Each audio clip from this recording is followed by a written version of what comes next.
All right, guys, we're going to get started today. So I just want to welcome everybody today down to a new location down in Edison. We're trying this out today. Maybe to try to get some new members people involved. So I just want to welcome everybody in the room today. Everybody that's on live streaming, you know we're doing live streaming today. So hopefully there's some people watching us today, and we're hopefully, again, trying to get more people involved so they can, somebody's far away, they can go on and look at the live stream and, follow us and get the information and, what they're looking for, which is our goal, is really to give our members the information they need to go back to their office and use it in their practices. And I also like to welcome anybody that's on the phone today. For those of you who don't know me, my name is James Lawrence. I'm the chair of the Fed Tax Committee. And today I'm going to kick off the meeting with some of my bullet points and notes from my trip down to Washington, D.C. As the chair of the Fed Tax Committee, I went down to represent the state of New Jersey. To go down there, I was with other Fed tax chairs of different states. So it was a really great opportunity for me to see what other states are doing as far as their Fed tax chairs in their meetings and their seminars. And I think we do a tremendous job here after talking to some of them. But it's a good thing trying to get involved with those guys. I got a lot of contacts, so it was nice. But let me share some notes on my two-day conference down there. Right, the first day was really kind of just an open seminar where I kind of picked and choose seminars I wanted to go to. The second day was more of an I.R.S. track. So the first day they were talking about tax reform, what they're doing with tax reform, right? And some of the influences that are guarding the tax reform, they said there's economic issues, there's budget issues, Fed revenues are an issue. International compliance is driving some of the tax reform, and they say some of our tax laws just very outdated. So those are the things they're looking at as influences as far as tax reform. Some of the drivers are the bipartisan support, right? Need for international competition, and they want to simplify the tax law. Those are some of the things they're looking at as far as tax reform. What do the Democrats want? They want more revenues. They want more tax, right? That's what they're looking for. What do the Republicans want? They want to simplify the tax law, and they want more tax cuts. I mean, that's what they're looking for. So they're more focused on tax reform now than some of these other things that are out there, the extenders, right? I think there's something like 60-something extenders at the end of December 31st, 2013. So if nothing happens, you're going to have 60 plus of credits and deductions and things that are going to go away by December 31st, 2013. But they're really looking at tax reform at this point versus the extenders. So we'll see what happens. Some of the issues that they're focusing on, obviously identity theft is one of the hottest issues. Identity theft, what they're trying to do is one of the things they're trying to do is get the W-2s filed earlier so they can actually then match the W-2 to the 1040s before they release the refunds. I don't know if that's going to happen. I think New Jersey tried that this year. That's when we had all those high-income taxpayers that were getting the big refunds, and they were waiting for the third-party information to come in to verify that the withholding was right and everything was right before they released the refunds. I don't know if that's going to happen. They're trying to match the better matching of the information returns, right? They're going to try to use the expanded use of the PINs that you have to get if you had identity theft happen, right? They're looking at preparer penalties, information returns, penalty reform. There's just so much overlapping stuff and contradictory stuff in the penalty sections. That's what they're looking at. They're looking at data protection and responsible use. They're looking at the education credits. There's 14 current credits and incentives out there for education. It's so confusing when you're trying to figure out, do I get the American Opportunity Credit? Did I get my 4 years of college in? Do I have lifetime learning credit? Do I get a deduction on the front of return? You got phase outs, right? So there's so many different things out there. They're trying to make that simplify it. It's difficult for us when we're trying to explain to a client about all these credits, deductions, and incentives that are out there. And they're also trying to do one savings thing, right? You got 529 plans. You could do the Roth IRAs. You have all different types of mechanisms for savings for college, and they're trying to simplify that also. The kiddie tax, we all know that's confusing, right? They're going to try to simplify that, hopefully, is one of their things they're trying to do. You know, whether you're a dependent or not. I mean, how confusing is it to figure out whether, you know, you can take the dependent on the return or not? You know, so they're trying to simplify those rules. They're trying to do some retirement plan simplification, and then filing deadlines that we're talking about again. They were talking about, you know, the I.R.S. was talking about an October 2014 tax reform target date. But from what we're hearing, you're more likely to get something in the year 2015 or 16. So it's probably a couple years down the road. They talked about the VAT tax. I mean, we've heard it here. You know, I think there's almost every other country has some type of VAT tax. I think there's only 2 countries that don't. We're one of them. But they said there's nothing going on with that at this point. Went to a couple seminars on new taxes that are out there, the 3.8% tax and the 0.9% tax. 3.8% tax, it doesn't seem to be a consensus on some of the areas, whether it's a self-rental, if you have a doctor that has a practice and he has the building in a separate LLC, whether that rental income is subject to 3.8% tax. You know, it's for classification purposes, they make you reclassified as non-passive, so you can't use your other passive losses against that that non-passive income, although it is passive because it's rental by definition, but we don't know if it applies, the 3.8 applies to the self-rentals. So still a lot of discussions on this 3.8% tax, what it applies to, what it doesn't apply to. So there was a bunch of seminars on that. What else were they talking about? And then they had the first day ended off with just some of the I.R.S. audits. The hottest topic out there still is the foreign accounts. It's going to be the hottest issue to be audited probably in the next 3 years. Other things on the audits, the training budget is 85% is down. I mean, they're not doing the training that they used to. They said 45 to 55% of the I.R.S. Agents are going to be retiring in the next 3 to 5 years. I don't know if that's true, but it could be. And all the agents must consider the penalties when they're doing, on the preparers when they're doing the audits. And I know Tim, who's with the I.R.S., he's going to bring us up to date on some of that stuff. But the biggest thing I also got out of it was every seminar I went to, there's no revenue, they're not hiring, they don't have enough people to do the work that they could.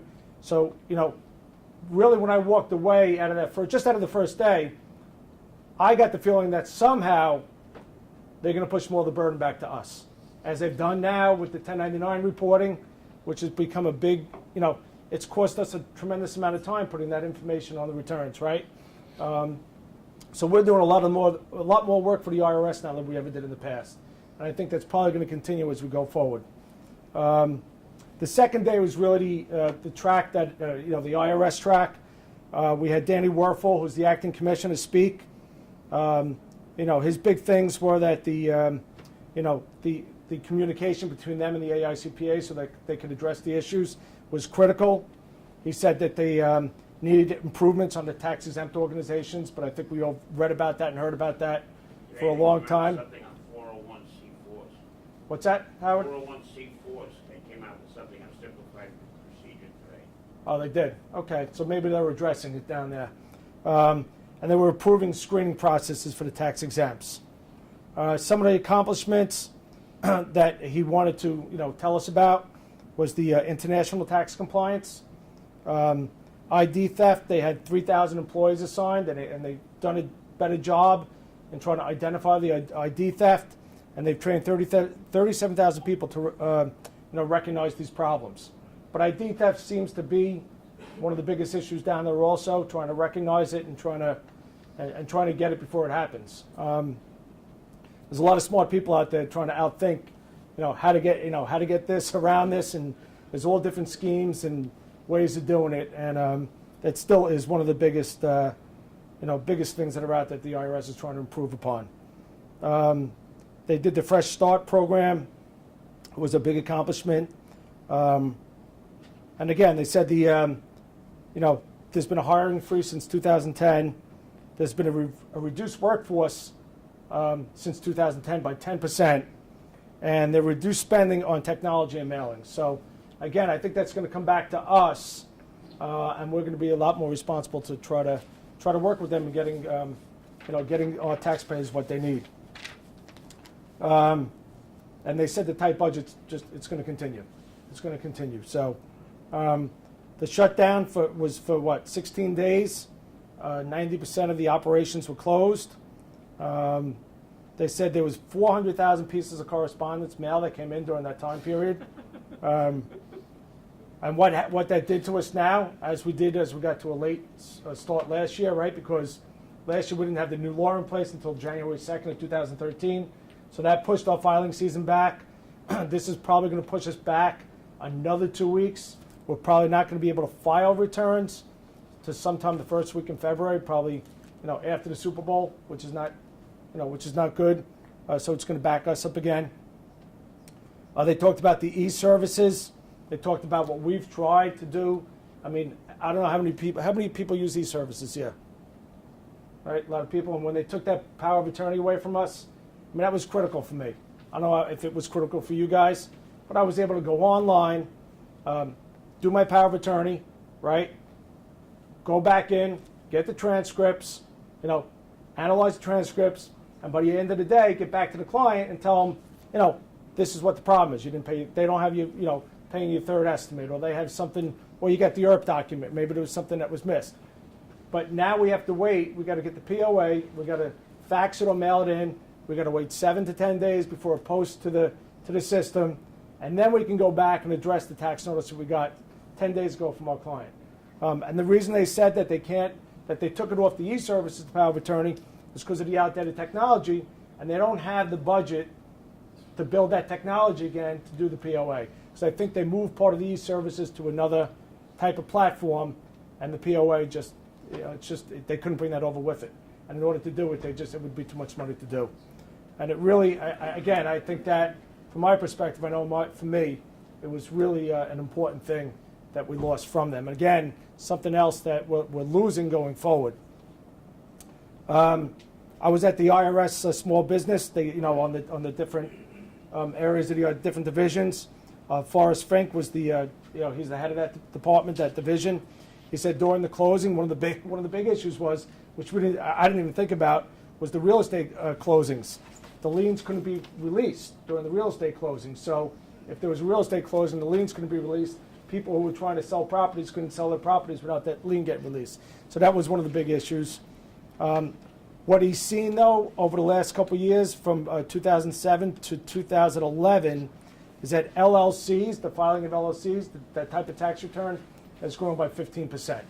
So it seems to be the choice of entity, unless there's a reason you don't want to be an LLC. And he's seen more complex partnership returns with the tiers and the different types of partnerships. That's what he's seeing out there.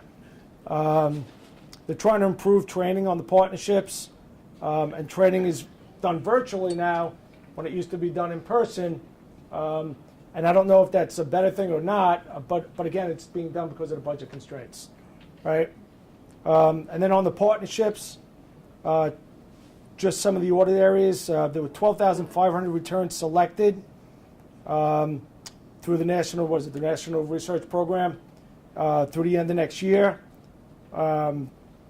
Corporate returns, there was 2,500 returns with under $250,000 of assets that were selected, and there was a very high no rate change.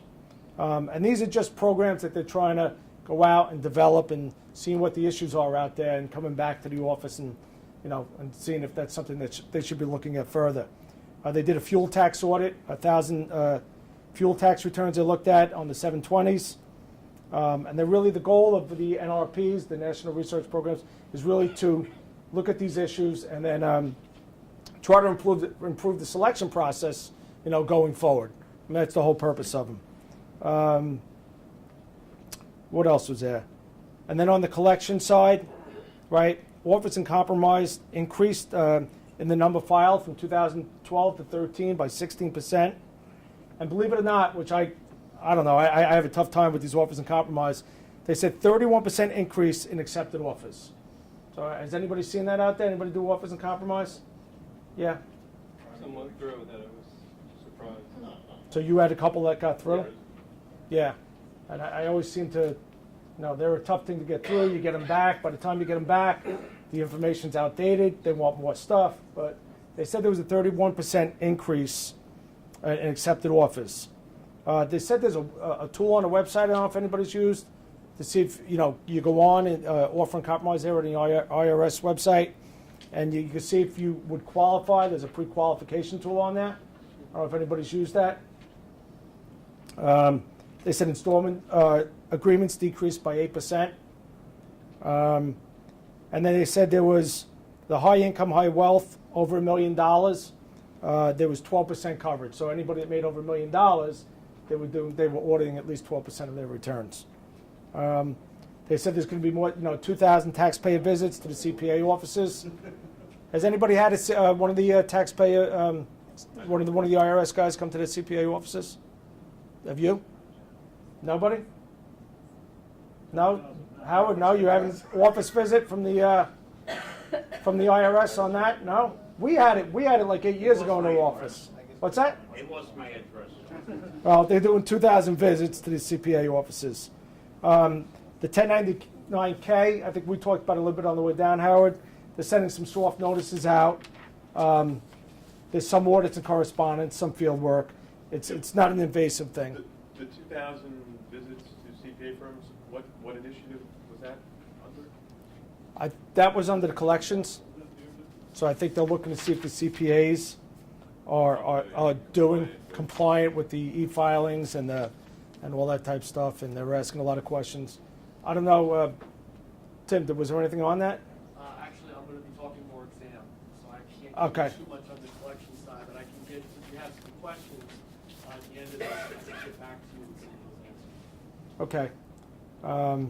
What else was there? Then I went to the Large Business International seminar, and they really just talked about IDRs. I don't know how many people are on the large business side, but the information document requests, they're just trying to refine the process on getting, on what they need. The Wage and Investment Division, that was the biggest division. That was David Alito. He was the deputy commissioner over there. That has 45,000 employees. The top priority is customer service. That's what the top priority is. So, hopefully we see it. Hopefully we do. I'm not sure. Something new that's out there is if you file an amended return, you can go out on the website now and find out. It says, "Where's my amended return? My refund?" So you can go out there and figure out, if you're looking for your refund on your amended return, that's something new that's on the website. Again, you're gonna have the delay in the filing season, right? And their priorities for 2014 is the practitioner's priority service, transcripts online, but that's not going to be for us. That's going to be for the taxpayers. Tax law assistance. That's what they're trying to improve. That's some of their priorities. And then the last area I went to was the taxpayer advocate. And their biggest challenge, again, was the funding. They have no funding. Their budget has been cut. And that was Nina Olson. She said that all the calls that came in, 63% approximately was serviced, and a third of the calls were not successful. She said there were 3 million pieces of, when I was down there, I guess back the first week of November, 3,000 pieces of correspondence in inventory as she spoke that day. Having to do with the backup, I guess, for the shutdown. So 3 million pieces of correspondence that they needed to reply to. And on the enforcement side, she said only 2% of revenues come from enforcement. So, and some of the big things they got to do going forward is they're going to be involved with some of the Affordable Care Act, because they're going to have a lot of questions on that, and they're probably going to get a lot of activity on some. There's going to be a lot of stuff with the Affordable Care Act on, on what they need to do. That was it. It was a fun, it was a good 2 days down there. It was a learning experience. There's a lot going on down there. So I don't know if anybody has any questions or anything on that area. I mean, it was like I said, it was a learning experience on that, and that they hear what's going on down there with their budget constraints and everything else. It's again, I think it's going to make it difficult for them, and in turn makes it difficult for us to service our clients. So that's it. All right. So now I'm going to start, as we do with all our meetings, right? We're going to introduce all our subcommittee people first. They're going to give us a 5 to 10 minute update on their area of tax, and to kick us off today, right? We're going to have Jim Lynch, who's going to give us a little update on the estate and trust area. Thank you. Jonathan Bressman usually gives this update. He had sent in his outline, which is online, but he wasn't able to make it here today. So I'm subbing for him. Jonathan had a couple of cases down. The first one was Cyrene versus U.S. of America from the Western District of Wisconsin. In that case, Mr. Cyrene passed away in 2006. His estate filed an extension and paid in $170,000 in July of 2006, extending the due date of the return to January of 2007. Unfortunately, they didn't file a tax return until February of 2010. They claimed a refund for the full $170,000. The IRS audited the return and ended up assessing a tax of about $25,000, leaving an overpayment of $145,000, which the IRS refused to refund because the IRS claimed that they filed the return too late. The taxpayers then claimed that their tax payment was a deposit rather than a tax payment, and they ended up in the district court. The court ended up rejecting the taxpayer's claim because they said that under the normal IRS rules, the taxpayer has to tell the IRS this payment is a deposit, otherwise it's a tax payment, and the court refused to refund the money. The second case is more of a procedural case. It's Steinberg versus Commissioner from the tax court. Mrs. Steinberg was 89 years old. She made an agreement with her 4 daughters to make gifts to them. The daughters in return agreed to pay the gift taxes, and they also agreed to pay any estate tax that would be owed as a result of the gifts, basically from the add back of gifts made within the prior 3 years.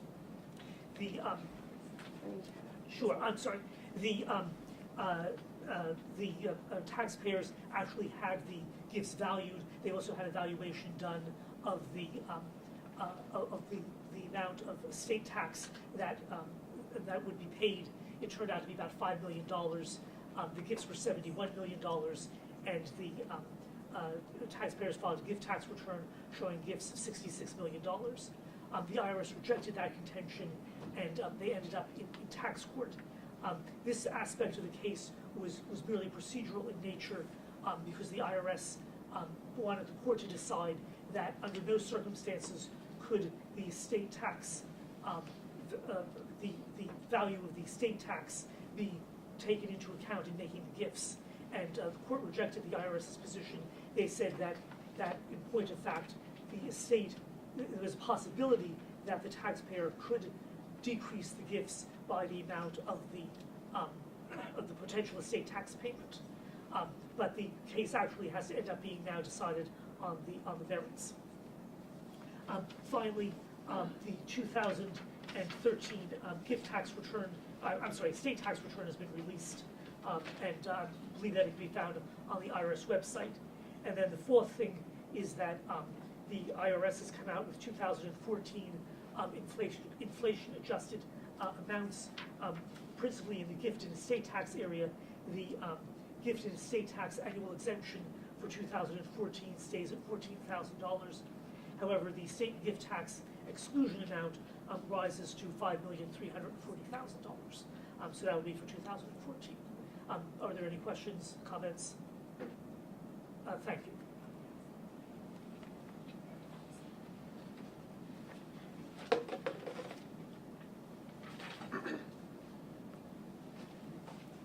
Thanks, Jim, for the update. So when I was in Washington, D.C., I was lucky enough to have lunch. I was at the table with California State President, and I was with one of the speakers. He asked me where I was from. I told him I was, the chairperson representing the state of New Jersey.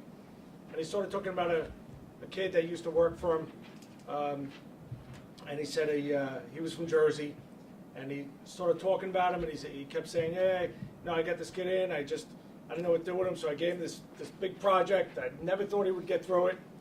And he said, 2 months later, he went back to him, and the job was absolutely 100%. They loved the kid. They wanted to keep him forever. I said, "Well, who are you talking about?" And who he was talking about was our next speaker, Sean Scudolero. I had actually met the person that Sean had worked for out in California, and he couldn't say enough good things about him. So Sean's going to bring us up to date on some international stuff.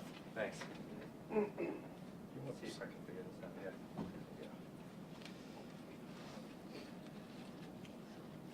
I'll try to follow that up in this little 5 minutes that you give me. I'll see if I can live up to that. All right, so 3 quick things. With the end of the year coming up, I figured I would just kind of mention some things to keep in mind as you're moving into the next filing seasons. First, which Howard brought up to me again, we spoke about it last time, but FinCEN registration for everybody for the electronic filing and the FBARs. It's not very hard. You go on, you register, they send you a PIN, and basically use that PIN to sign all the returns when you're done as a third-party signer. And that's really all there is to it. I mean, even Howard got it done, so right, we should be okay at this point. So just get that done now. This way you can work out kinks, figure out who in your office is going to handle it, and be the point person, and that's the best thing to do there. Second thing, FATCA, all the regulations are out. As far as the individual side of it, we've been dealing with it since 2011 with the 8938. So I'm sure everybody's well aware of that and what needs to be done on that side. Starting middle of next year, the foreign financial institutions, all those, the withholding on the payments, that's going to start. And the thing to keep in mind there with some of your clients is, what's also included in there are the NFFEs, which is the non-financial foreign entities, and the payments to them are going to be included. So, I know Jim talked about it before, the 1099 compliance, but, now kind of get them in that mode as well. Whenever you've got a vendor, whenever you've got anybody, have your clients get in the mode of, well, before I can give you the payment, here's a W-9, here's a W-8, whichever one you got to fill it out, get it back to me. What they've said is they'll update the W-8s at some point for all the FATCA changes so that, all that information is going to be gathered on those forms. And then if you've already got the W-8 from prior to that, that should be good to prove foreign status or non-U.S. status, all that. But just something to keep in mind as 1099 filing season comes around, that you're not only going to want them to get in the mode of getting the U.S. identification numbers from everybody, but also that for any foreign vendors. And there are some. I have a lot of clients who will come and say, well, our marketing firm works out of Bulgaria, and it's a guy who sits at a computer there, and he never comes here. What do I do with that? So that's going to be the answer to that question. Everybody's got to have all the information, because I'm only assuming that at some point, along with the list of all the other questions that we get asked now on every tax return is going to be, well, did you make any payments to any FFIs or NFFEs? If so, did you do required, record keeping, or did they fill out a W-8? Did you withhold any withholdable payments? Those sorts of things. I'm sure eventually that'll wind up on the return, just like the 1099 question is. So something to keep in mind.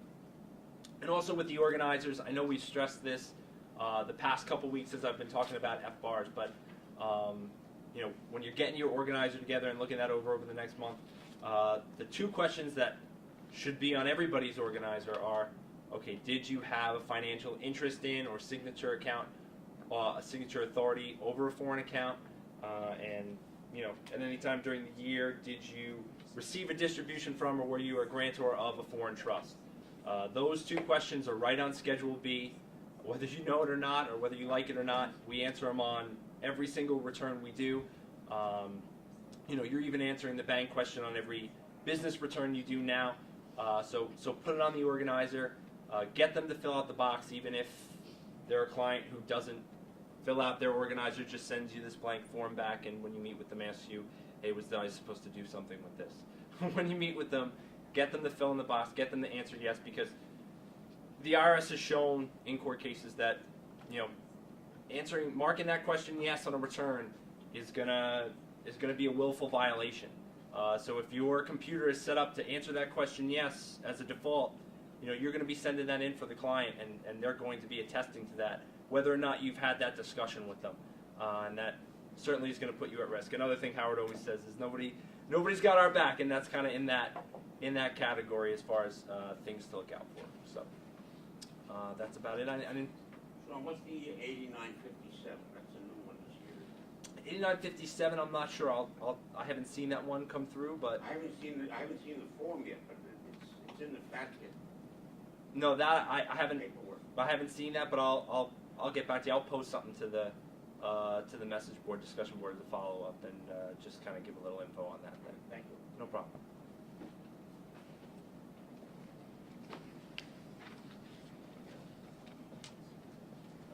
Thanks, Sean. And I guess all the new forms to be 89s. I don't like that form. I don't like the number 89. You got the 89, what is it, the 8939, the 8949. Now you got the 8959, which is the 0.9% tax. 57, and you get the 8938.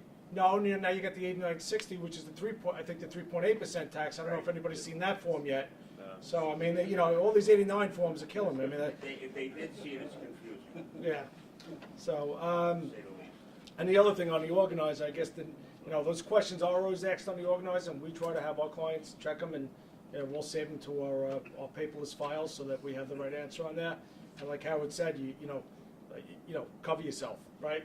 So CYA, and I guess the next question next year's organizer is going to be, we'll be sitting here talking about the same thing. Do you have health insurance?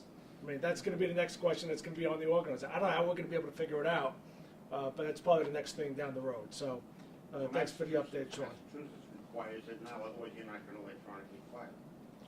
What do you have to do? You've got to have a certain identification number from the insurance company. That goes on a separate form on the Massachusetts tax. On the state return, but not on the federal return. Not on the federal. Right. So, but we'll see what happens. All right. So Paul Doherty is going to bring us up to date on some of the flow-through business entity stuff. So Paul, I'll kick it over to you. Thanks, Jim. Yeah, no problem. I'll be quick. I have one thing I'm going to talk about this afternoon. I know we're kind of in full swing of year-end planning now for our clients. Want to talk about one of the big opportunities that we have this year that is going to be going away, and that is the Section 179 depreciation as well as the bonus depreciation. As many of you know, this year in 2013, you can expense up to $500,000 on $2 million of capital purchases, and you also get 50% bonus depreciation. Next year, in 2014, that goes down to $25,000 that you can expense and $200,000. So effectively, it goes away. There was one new development in this area that applies to S corporations, and I wanted to bring it to everybody's attention. I think it is an opportunity for us, and this was at the AICPA's request. The I.R.S. issued in June of this year information letter 2013-0016, and that deals with S corporations that are part of a controlled group of corporations and how the Section 179 rules work with that. Basically, in this letter ruling that the I.R.S. came out with, they concluded that an S corporation is not a component member of a controlled group. And that's important because when you look at Section 179 and the wording under the statute for Section 179, it applies to only component members of the controlled group. So what that means for us with regard to our S corporation clients, each S corporation now, even if they're brothers sisters, are considered separate entities. So you're going to be able to expense the full $500,000 plus the $2 million for each entity. And just to kind of give you an example, If you have companies A, B, and C that are all S corporations and members of a control group under the definition of Section 1563, during 2013 tax year, Company A placed in service $500,000, Company B placed in service $200,000, and Company C placed in service $2.3 million. In the past, we probably would have looked at that and said, okay, we're looking at them as a member of a control group. We're in excess of the $2 million, so we wouldn't take any Section 179. However, with this clarification will tell us now that Company B could expense the full $500,000. Company A could expense the full $500,000. Company B could expense the $200,000, and Company C would be able to expense $200,000. And that's because they were at $2.3 million, so it got reduced by that $300,000 over $2 million. So you get close to $900,000, where in the past people may have thought that you were not able to deduct anything because in the aggregate, when you looked at everything, we were over the $2 million. So something that you want to look at, even if your S corporations do have losses this year, you may want to consider taking the bonus because that carryover is unlimited, and you'll be able to carry it over to future years when you do have income. So just something I think that we should be thinking about. I think it is an opportunity for our clients, and this ruling was very, very favorable. Any questions? The bonus depreciation goes away for 2000. I mean, bonus depreciation goes away for 2014. That is correct. Okay. Yeah, as well as the Section 179 goes from 500,000 to 25,000. Yeah, Jim. Paul, you know what I found sometimes, like when you have your 3 S corps, you gotta be careful because sometimes if you go over the if you have one shareholder and he's 100% owner of all 3, and you're not doing all the returns. Right. You know, I'm doing one S corp and another CPA is doing another one, another one's doing another one, and then all of a sudden you get 3 K1s, and it goes over the $500,000. Right. That's, you're limited when it gets to the individual return. We've seen that before, and I think you actually lose. I think that's a loss expense forever. I don't think. I think it's a permanent. If you have $550,000 of The Section 50,000. 150 is gone forever. Right. So just you got to kind of manage that too. Yeah, and you're right. That's tough when you're not doing all the shareholders' returns Mhm. to kind of figure that out. It happens once in a while, yeah. Right. Questions, anybody? Okay, that's all I have, Jim.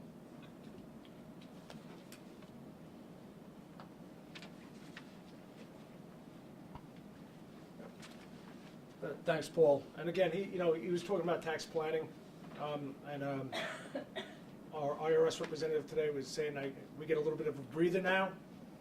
I think this time of year, right after, after we get kind of through some of the monthly or quarterly clients that we have, we're actually doing projections probably from the end of October through December 31st. We're trying to map out planning for our clients. We're trying to look at the Section 179, the bonus. Our clients asking us, what do you think, or is it going to be next year? So we sit down with all our business clients, and I think that's probably, and I've said it before, probably the biggest value that we could bring to the table for our clients is trying to figure out where they are now, what they should be doing before the end of the year. Asking them what 2014 is going to look like.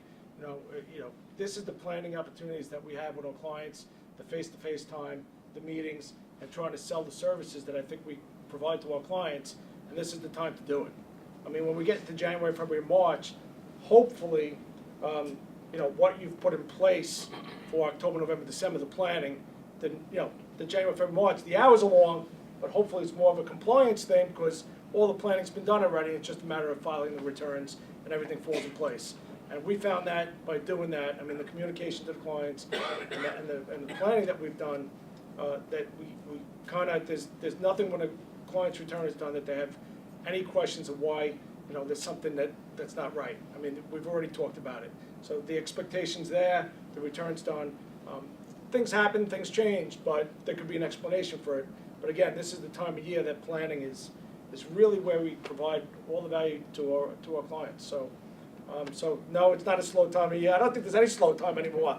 It seems like the 15th of every month there's something due. So, but anyway, so I'm going to, last but not least, of course, my good friend Howard wants to go up and come up and share some other things on what's going on at the I.R.S., PTINs, I would assume, and a couple other good things. So Nothing going on. It's all quiet on the Western Front.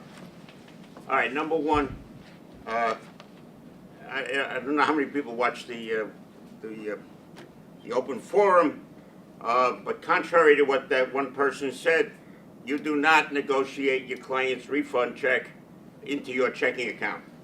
Okay? It's a very, very strict violation.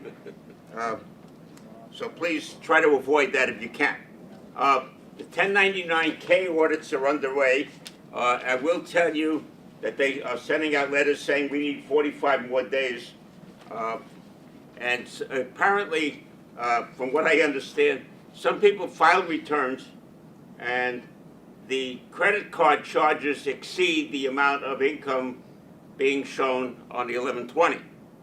So what the IRS is looking for is, well, you mean to tell me you took no cash, no checks, no money? Everything came through charge accounts. Almost impossible, okay? So that's what they're looking for in the 1099K audits. The IRS posted just recently Q&As on same-sex couples, domestic partners, and civil unions. So you can go to the website and pick up the Q&As. They're pretty much up to date. How many people have registered for their P10? Come on, come on. Why not? You other people. I'm on furlough. It's working. It's working, honestly. They took my check. It may bounce, but they took it. Seriously, the P10 is open. You need it by December 31st. Don't fool around with it.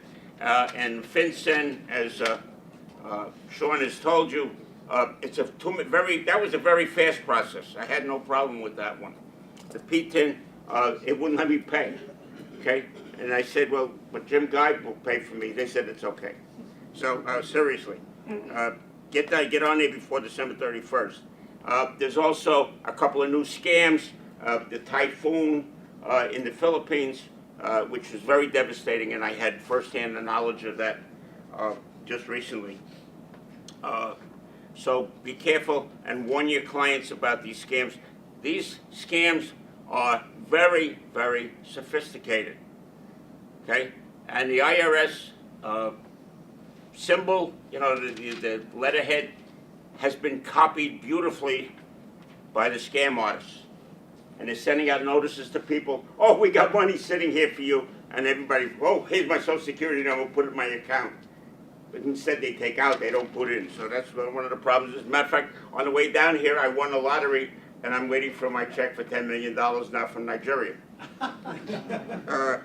263A, the final regs are out for capitalization or repair of fixed assets. Be careful, be wary of that. Oh yeah, in the final regs, they did bend a little bit, and we have a de minimis section for large corporations of $5,000 and small businesses of $500 de minimis. But as I've always said, it has to be a written policy of the corporation or the business. So it's got to be in writing, and they call it an accounting permission, sort of, or opportunity, if you want to call it that, to take the de minimis. You don't have to capitalize. If you buy 10 shares for $50 a piece, it's $500. You don't have to capitalize it. Okay? The 2848, again, a reminder from the IRS. I spoke to them this morning. Please make sure you check the box underneath your name. Otherwise, you will not get correspondence. Okay? And a lot of people forget to check that little box, and they, how come I'm not getting an email? Well, that's because nobody loves you. Just 2 days ago, the state of New York and the IRS signed a joint coalition for the filing and follow-up on independent contractors. New Jersey already has it in place. They're going to report to the federal government now on independent contractors when they come in from the state of New York to do audits, and the same thing with the state of New Jersey. It goes to Detroit. The questions in the organizer, there's 2 more that have to be answered. Did you have any services that you had to issue with 1099? And question number 2, did you? I don't want to see any CPA answering that question. You somehow get it to your client, have them initial some kind of piece of paper, and send it back to you with those boxes checked or unchecked. And make sure also that at least one 1099 is addressed to you. Okay? But you have to let the client answer that question. Do not take the responsibility of answering that question. Okay? You're only going to be asking for trouble. They have a new posting dealing with tips for employers who outsource payroll and the duties that they have to do. Because what's happened is some of these outsourced companies have not negotiated their withholding taxes properly, and they come back after the employer, and he says, no, they're not my employee, they belong to the outsourced company, and the answer is no, you have the responsibility of paying those withholding taxes. So they came out with new blurb. It went on the website today. As far as the 1099K, my client received a letter that says, thank you for your correspondence of July 15th. We sent it to them in February, so I don't know what they got in July. But they want another 45 days. So just be aware, compliance is very important. Confidentiality, very important. Tim is going to speak to you about that a little bit today. You have to do certain due diligence that you never had to do before. And you're going to have to get things in writing from clients, engagement letters. Everybody's going to be asking you for engagement letters. Your insurance carrier and a couple of other third parties out there. So just get used to it. All right, and have a good tax season. Jim? Thanks, Howard, and I think we're gonna have to nickname him CYA. Howard CYA bookbinder, but he's 100% right. I mean, he really is. I mean, he does the right things so that we are, we're protected. We have the things we need in our files, and that's what we're charged to do. And Howard is the biggest proponent of protecting of what we do and our CPA license and everything else. So he does a tremendous job in communicating. I know up at the Bergen chapter and across the state on telling us what we need to do as CPAs. So Howard, you do a great job with that. We don't want to hear it, but he does say the right things. So anyway, I'm going to introduce our next speaker. He's the newly assigned last month. group manager of the Small Business Self-Employed Group in the Fairfield office. Correct. So on my way home today, if we don't like what you say, I know where it is, and I have to stop over there. You're in your 13th year? Correct.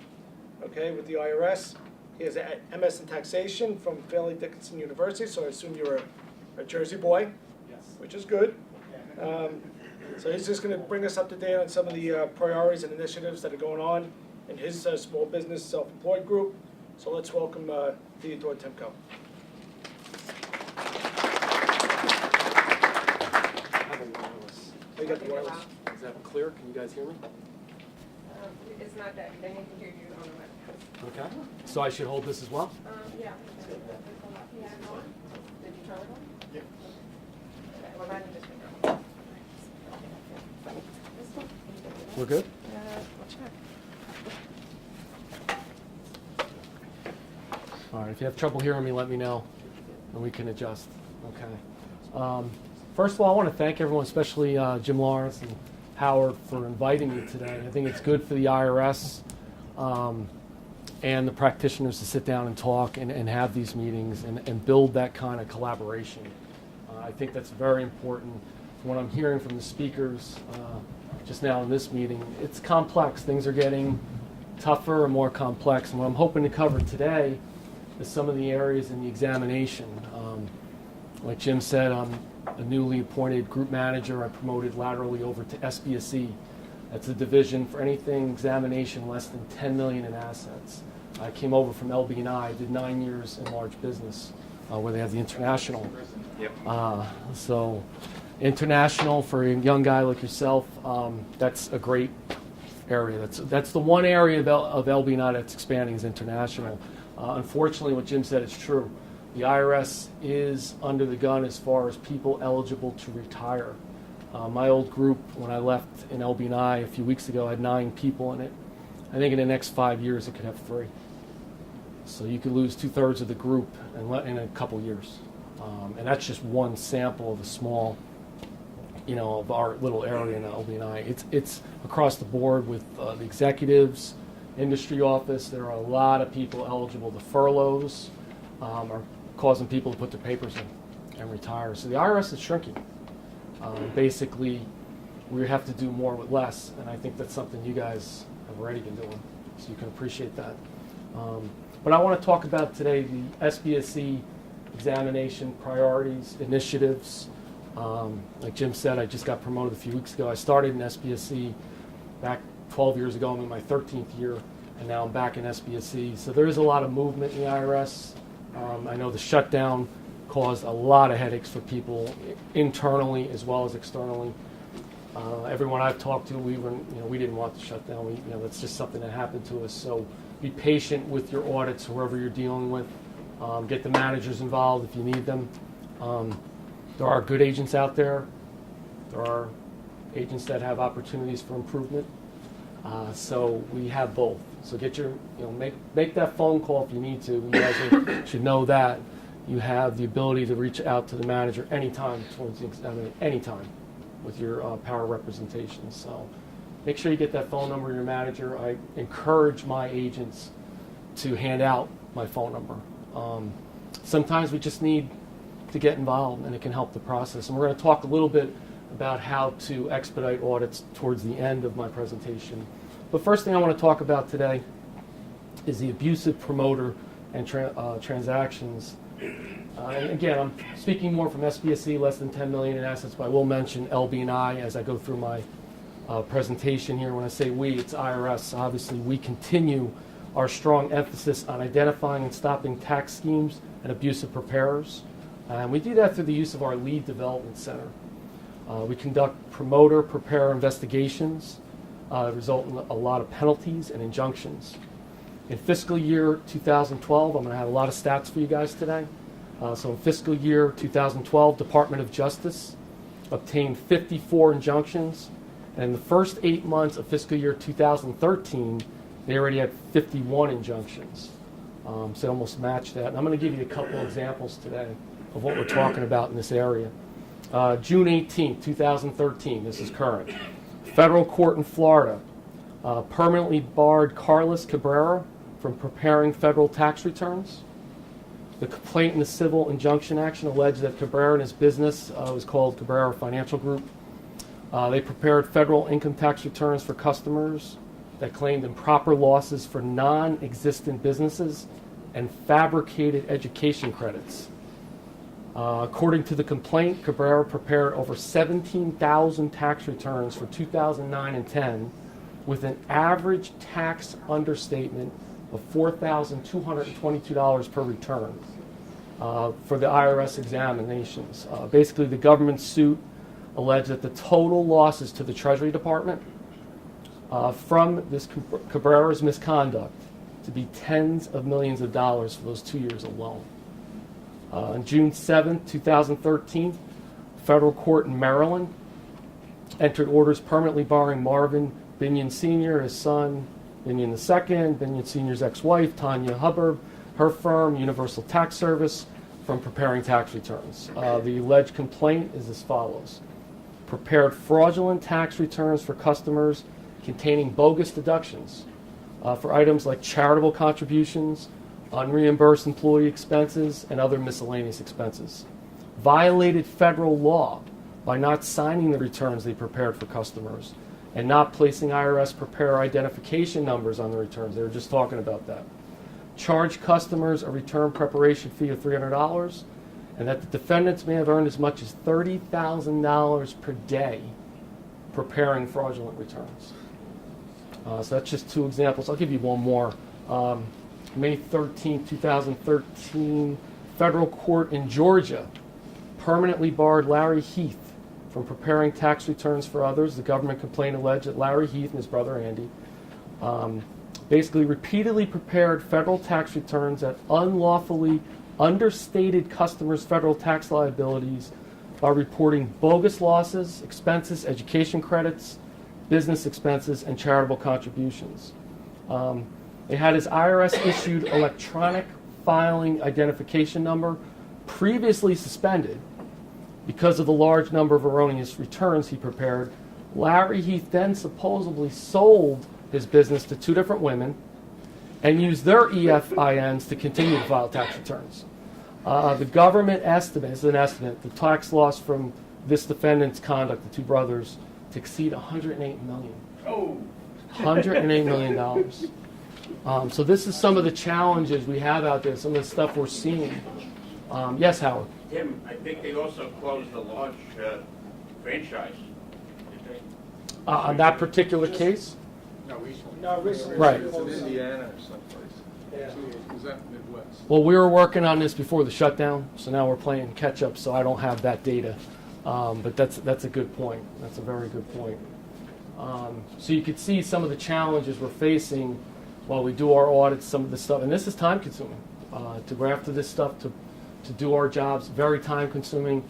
Again, I'm going to remind everyone as we go forward, there's less and less. The IRS is shrinking. We're not hiring. Part of my experience, I was going to mention this earlier, Jim, I was a training manager. Your point was well taken beginning of this. I used to train the outside hires a couple years ago for LB&I. And we brought in international, we brought in domestic agents. And these guys are probably working for some of you people. And they came to the IRS while we were hiring. I trained them. They're out in the field, and we could barely keep up with attrition. And the budget hit, and we were frozen. I got out of that group so quick and put in for a promotion in large case just to get out, because I knew, and they did, they shut it down. There is no training groups right now. So they are not planning to hire. So right now, currently today, Jim's on point with his seminars he went to. They were excellent, what he described. He's getting excellent information, inside information from the IRS from those few days. We are not hiring. And that's what we're hearing. I'm hearing there might be a trickle in the area of international, possibly next year. We don't know. Until the budget's straightened out, we don't know. But possibly in LB&I, I'm now SBSE, there could be some internationals. Not that I'm trying to steal him away. I'm just saying that's the area that might have a little bump up that I'm aware of at this point. Yeah. All right. All right, let's talk a little bit about flow-throughs. We were talking flow-throughs. Let's talk flow-through coverage. Flow-through entities, such as partnerships, present compliance challenges by using the tiered structures Jim mentioned earlier. It may obscure the economic reality or substance of the transactions. Over the years, there's been an increase in the use of flow-through entities. I think you made a stat on that earlier. It's going up. And we're aware of the inherent compliance risks and are focusing our resources to ensure we have appropriate audit coverage in that area. There's actually, this is going to be interesting for some of you guys, there's a partnership strategy being initiated by SBSE and LB&I and is focusing on workload and issue identification as well as increasing the knowledge and expertise our workforce in this area. In other words, Jim had mentioned in his opening comments about training. He's correct. I'm here to validate that. He's correct. We're doing a lot more online, less face-to-face. We're losing people. What does that mean? We're losing some of those instructors who would be teaching some of those agents the expertise. So there is some expertise loss. But what they're trying to do now is leverage LB&I's knowledge with SBSE and focus on workload and issue identification as well as training in that area. It probably will be virtual. We're moving to technology.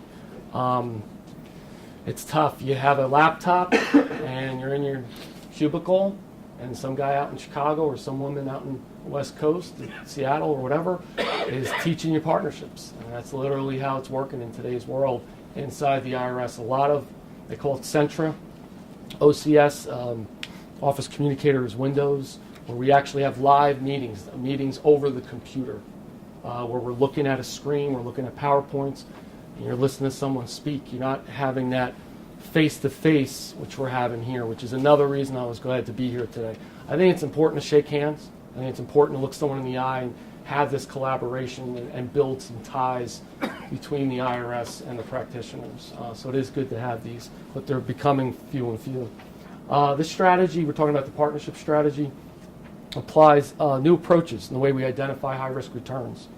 We're developing revenue agents in this area, increasing collaboration, again, across the divisions, SBSC to LB&I. That typically doesn't happen. It's kind of a wall. LB&I is over there, SBSC is over here. Well, now we're trying to collaborate a little bit more to resolve some of these complex issues, specifically in this area for partnerships. And we do anticipate additional partnership return caseload, more audits in that area this year, fiscal year 14. That's what they're looking to do, increase the audit coverage in that area, increase audits and partnerships. And it's partly a result of this effort. Let's talk a little bit about offshore tax evasion. I think you guys are pretty much aware about the, the view of offshore tax evasion is basically fundamental fairness. I mean, you hear all the stories about monies going offshore. Well, the IRS is actually looking at that. And over the past 4 years, we have significantly increased our resources and focus on offshore tax evasion, and the results have been substantial. And we're going to talk about what that means. As we increased our enforcement efforts, we gave taxpayers a choice to come in voluntarily. So part of this initiative was voluntarily. So they break it down by years. If you're not familiar with the offshore, it's called OVDI, Offshore Voluntary Disclosure Initiative. Basically, it started in 2009, and the 2009 initiative closed October 15, 2009, with 15,000 applicants. So these are voluntary disclosures coming in, 15,000. They're worked by SB, I'll shorten it SBSE, SB and LB&I. The 2011 Offshore Voluntary Disclosure Initiative closed September 9th, 2011, and that had 18,000 applicants, again worked by SB and LB&I, depending on the size of the entity of the taxpayer. At SB exam, the certifications for the 2011 initiative are being worked in centralized sites. They utilize a streamlined processing for those cases, where the taxpayers provided all or a majority of the information. So as they came forward, SBSE centralized the processes if they were getting all the required information, make it a little bit more efficient. 2012, now here's the key. 2012 Offshore Voluntary Disclosure Program opened February 8th, 2012, and remains open indefinitely. So they're doing it by these years. 2012 is open indefinitely. At some point it'll be closed, but right now it's open.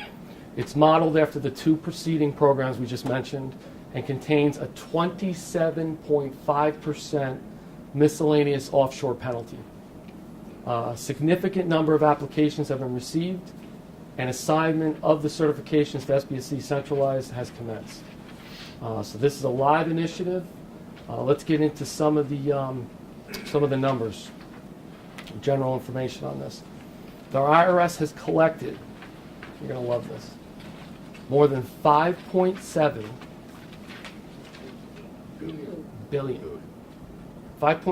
billion in back taxes, interest, and penalties from approximately 38,000 voluntary disclosures made to date.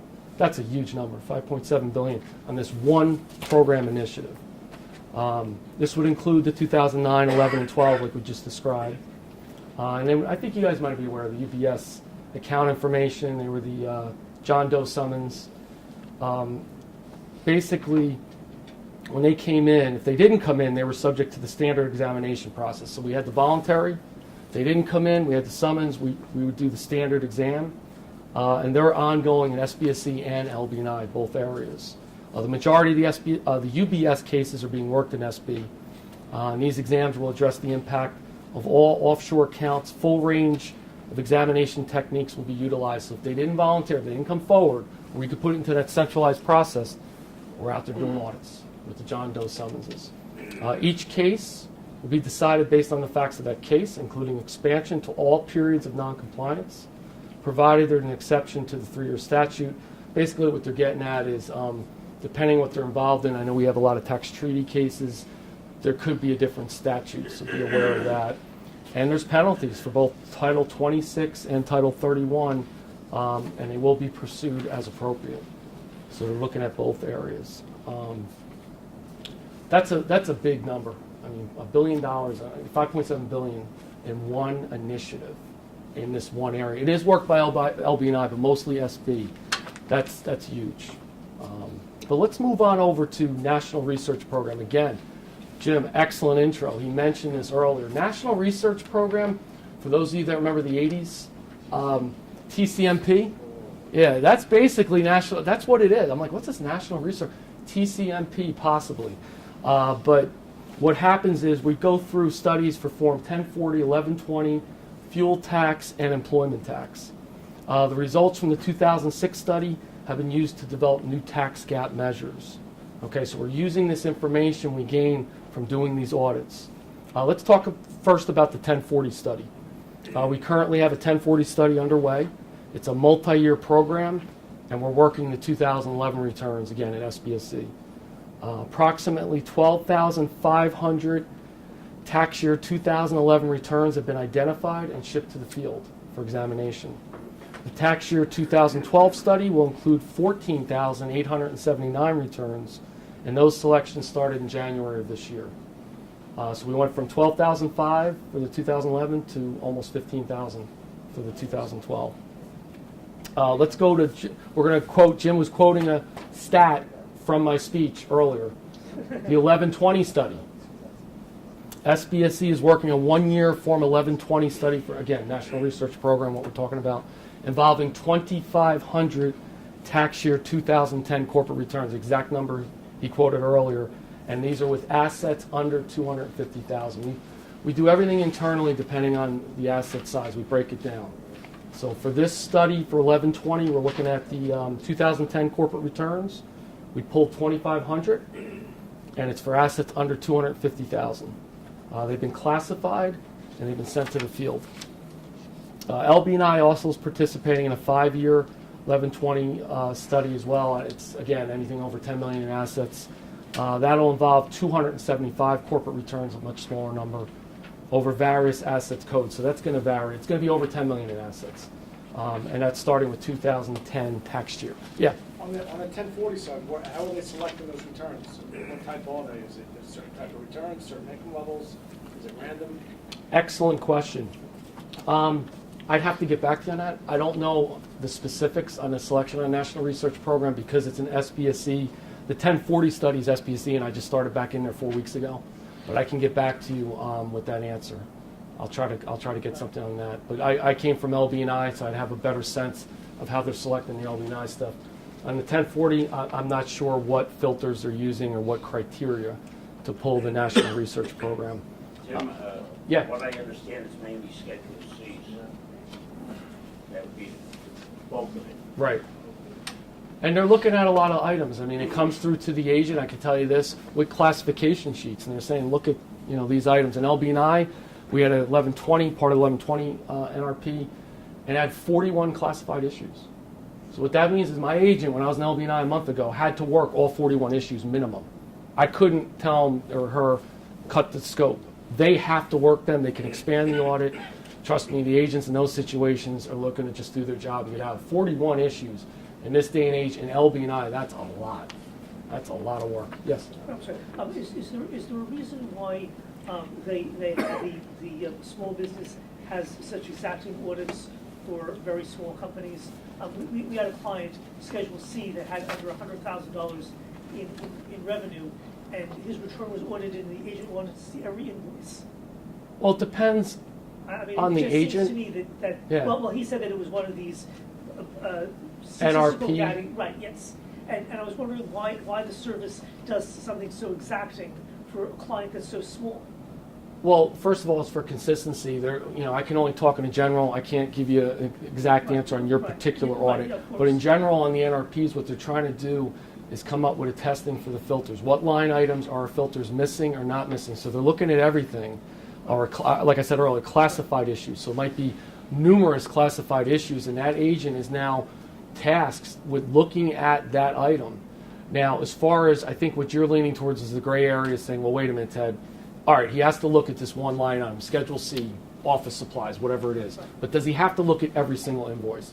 I think that's where the discussion needs to go, because what you're saying is he can look at that item, he can test that item, and make a judgment call and actually do an audit of that item, but does he have to look at 100% of the invoices? I could tell you they are tasked with doing more on the NRPs, because it's for purposes of getting the statistical data back to the program. This is a national program. This isn't a New Jersey, this is national.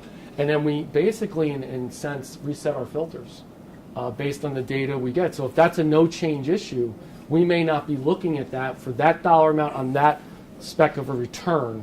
There's an algorithm that they're going to use. We don't know what it is. They don't tell us see, we don't have the secret recipe. They don't tell us that. They don't tell the managers that. But the bottom line is it's an algorithm. And it's very intense, very complicated, but they're going to use that data. So it is important for the agent to be very specific on their audits. But that does step into an area, I think it's an excellent question, about taxpayer burden. We're talking about burden on the representative, the practitioner. At that point, we have to have discussions. It is NRP, so there's certain things we have to do. But why don't we talk about that after the presentation? I could maybe get a little bit more information on your particular case, maybe answer the question a little better. But I do see where you're coming from a burden standpoint of your client. It's going to take more time, but it is a national program. We need the data, but now your burden, because you got to bill that client for your time. So I do understand the balance we're talking about, but maybe I can help you out after the session. If we could have a one-on-one, I could get a little bit more information about that audit, or that specific. You give me specifics about what's going on, because it sounds like there might be more going on than just NRP there. But for NRP, it is very important for the agents to be specific, comment on every classified issue and look into it. Internal controls, very important. Are there any? What are they? And they do have specific requirements and procedures. There's actual internal online training for NRPs that the examiners and the managers have to take. There's a lot of steps involved. So, good questions. Very good. Let's move on over to high income, high wealth. SBSE exam continues to have a focus on high income, high wealth taxpayers. And this is part of a broad strategy across the entire organization, including global high wealth focus in LB&I. LB&I has an area called Global High Wealth. High income taxpayers in SBSE, as well as campus activities. When we talk campus, when we say the word campus activities, service center. That's what we're talking about, the service center locations. We're utilizing a data-driven workload selection approach supported by SB Research. So some of this is coming from these areas. Let's talk stats. I love the statistics here. You're going to love this. 2011 data book reflects service-wide audit coverage. What's our audit coverage? Jim nailed it earlier in his intro. 12.5% we're looking at for returns with positive income of $1 million or more. So taxpayers with positive income, $1 million or more, we're auditing approximately 2011, 12.5%. For taxpayers with total positive income between $200,000 and $1 million, 3.2%. So it drops off. Now, let's compare that same data to 2012. So we're in a more current year, 2012, it drops down to 12.1%. So it goes from 12.5 to 12.1% for positive income of $1 million or more, and down to 2.8% for taxpayers with total positive income between $200,000 and $1 million. I.R.S. is shrinking. We got to do more with less. And the stats are showing that. The audit coverage actually dropped in those specific areas. Yes? Ted, when you refer to audit coverage, yes. Are you talking about actual office audits or on-site audits? Or are you including matching in what's considered great question. audit coverage? We'd have to look at, this is from the 2011 data book. We'd have to look at the source. I can't answer, I don't know. It's on the IRS.gov website. So we could go on to the bottom of the website, the second column, I believe it is, it has statistics. And we go into there, I forget what it's called, but it's in the second column on the bottom, all the way in the bottom, and it'll tell you what the sources are. It's my understanding, because we're looking at these numbers, positive income, it's less than 10 mil taxpayers. It's my understanding this is more SBSE statistics. So it would include, I would think it would include the TCOs, which would be correspondence, but we'd have to double check that with the source, which is on the website for the data book. The data book's out every year. Total positive income, is that gross income, AGI? Don't know. Again, we'd have to look at the source. When I was prepping for this, I did go back and adjust. You know, I double checked the numbers, but I didn't look at the footnotes as far as what components are made up from each area. It's just to give you a general knowledge as practitioners of what we're looking at, and the fact that and to me, the important takeaway is our audit coverage dropped. So if you go on the website, IRS.gov, bottom, second column on the bottom, it has like statistics, and it's in that second column. It's like in the middle of the column, second one from the column, and you can click on it, and it'll read it in the footnotes. It'll tell you what comprises the AGI and what comprises the source to get a better understanding of this data. But yeah, the big takeaway here is that the audit coverage dropped. Oh, is it W-2 people with over $1 million? Is it W-2 with the LLCs and S corps? I would think it's positive income. It would include all that, but again, we'd have to look at the source before I speak ahead of myself. Stuff yet? Like what type of adjustments? What areas? Well, we could pull the data book. It would be on there. Yeah. It would be on there. If you look on there, it has things like 80 pages long or something. You can get any stat you want. You can get any. They do. They have the no change rates. I saw the no change. I didn't pull the no change rates for this meeting, but they have the no change rates. They have it per. I think they go into LB&I area versus this is more SBSC. So look at the data book, and you'll get more. You'll have more information than you can dream of. Yeah. Good question, though, Jim. Let's talk preparer visits and examinations. SBSC supports the IRS's Return Preparer Office and Earned Income Tax Credit Office. In fiscal year 2013, we conducted over 3,000 visits with return preparers. Let's break that down a little bit. We had 1,795 return preparer and e-file visits were conducted to discuss the preparer's responsibility as a return preparer and to verify their compliance with existing return preparer and e-file requirements. And then 560 pre-filing season EITC, Earned Income Tax Credit, due diligence visits, and 299 real-time EITC due diligence visits initiated during the filing season. And when we're talking about this, I was talking a little earlier with Howard as well, as far, you guys have to be careful in this area when they come out and do visits. And specific to this area, in I.R.S. internally, we have what's called a clean desk policy. My agents are not allowed to leave tax returns out, just laying around on their desk. At the end of the day, everything's locked up in drawers, clean desk. They have a meeting with a taxpayer. We have a lot of meetings sometimes in the office in Fairfield. They bring in just that taxpayer's information to meet with you, the practitioner, or you and the taxpayer. They don't bring in their whole audit files from 10 other cases. It has to be very clear with these return preparer visits that make sure the staff, whoever, that they know to have just that taxpayer's information out, not to have piles of papers from 50 other clients sitting out on your desk. It can cause a problem out there on these return preparer visits. So it is a big deal. In I.R.S., we have an IRM for clean desk policy. As a manager, I have to enforce it for my agents and make sure things aren't left out. They go to their appointments. I do case visits with my auditors, and I'll go out there. First thing I'm looking for, do they just have that taxpayer's information, or are they bringing 6 audit files with them? They shouldn't be doing that. So it's very important. It sounds simple, but that goes into disclosure, and disclosure is a big deal. I mean, we got to protect people's information. We're going to get into identity theft in a second, but protecting information in today's world, it's even more important. It sounds basic. Well, yeah, I just have that client. I just have this other return. They just left 5 minutes ago. I had to go, take a coffee break. Put it away, pull out the next one, and then go from there. It's really, it's good advice. Yeah. Are these visits scheduled 100% of the time? Great question. On the EITC, I'm not sure. I'll get back to you on that. I don't know. That's a great question. I thought they would be. We have a return preparer project going on. And, as part of this, I could find out. I'll find out. I thought they would be, but I don't know. It's a great question. Would they be a surprise visit? Because then you could prep. You could put things away. Yeah, I'd have to check. Yeah, that's what I said. I don't know. Yeah.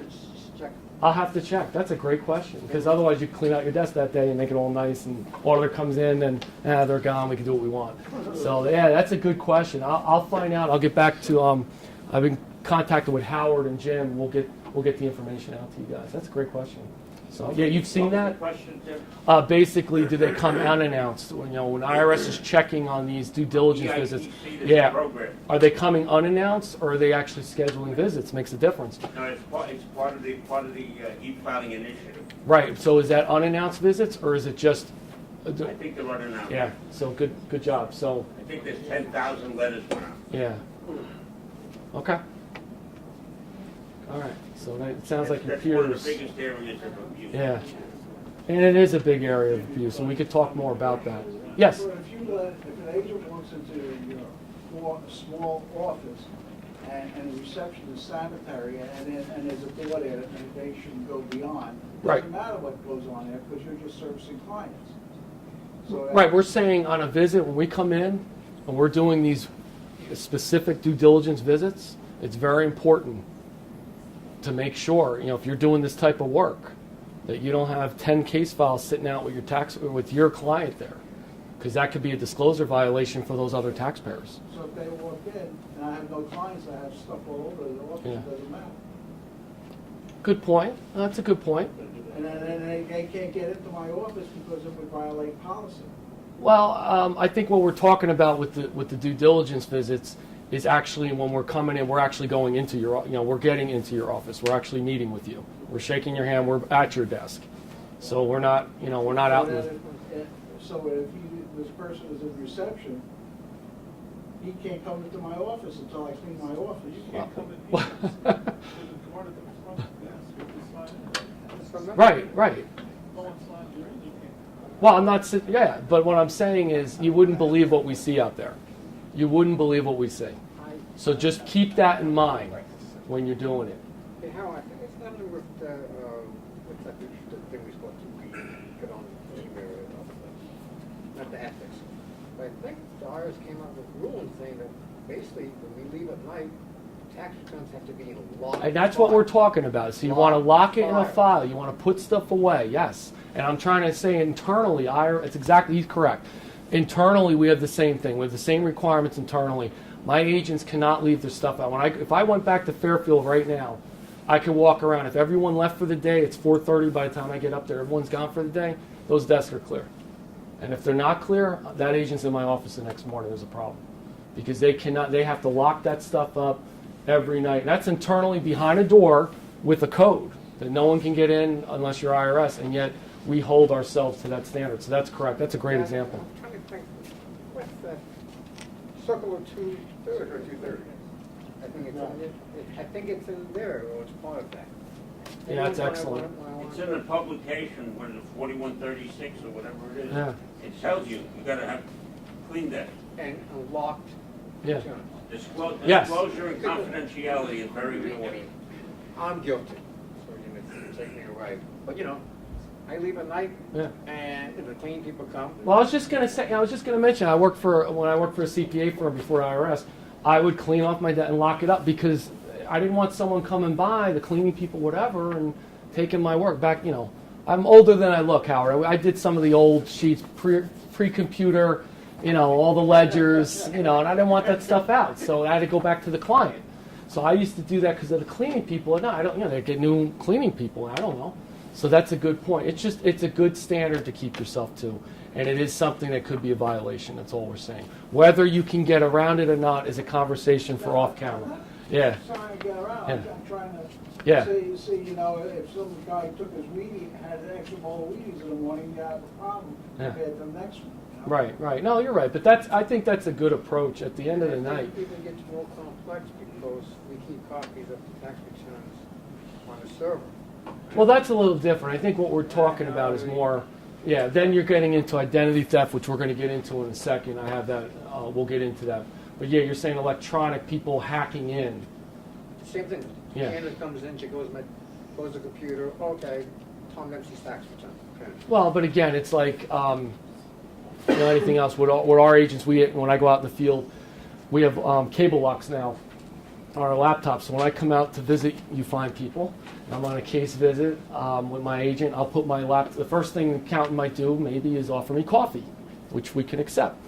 Well, I don't leave that room till I lock my laptop. Till that laptop is cable locked to a desk, chair, something. I don't leave that laptop just sitting there, Because now, if someone cuts the cable and steals my laptop, it can be done.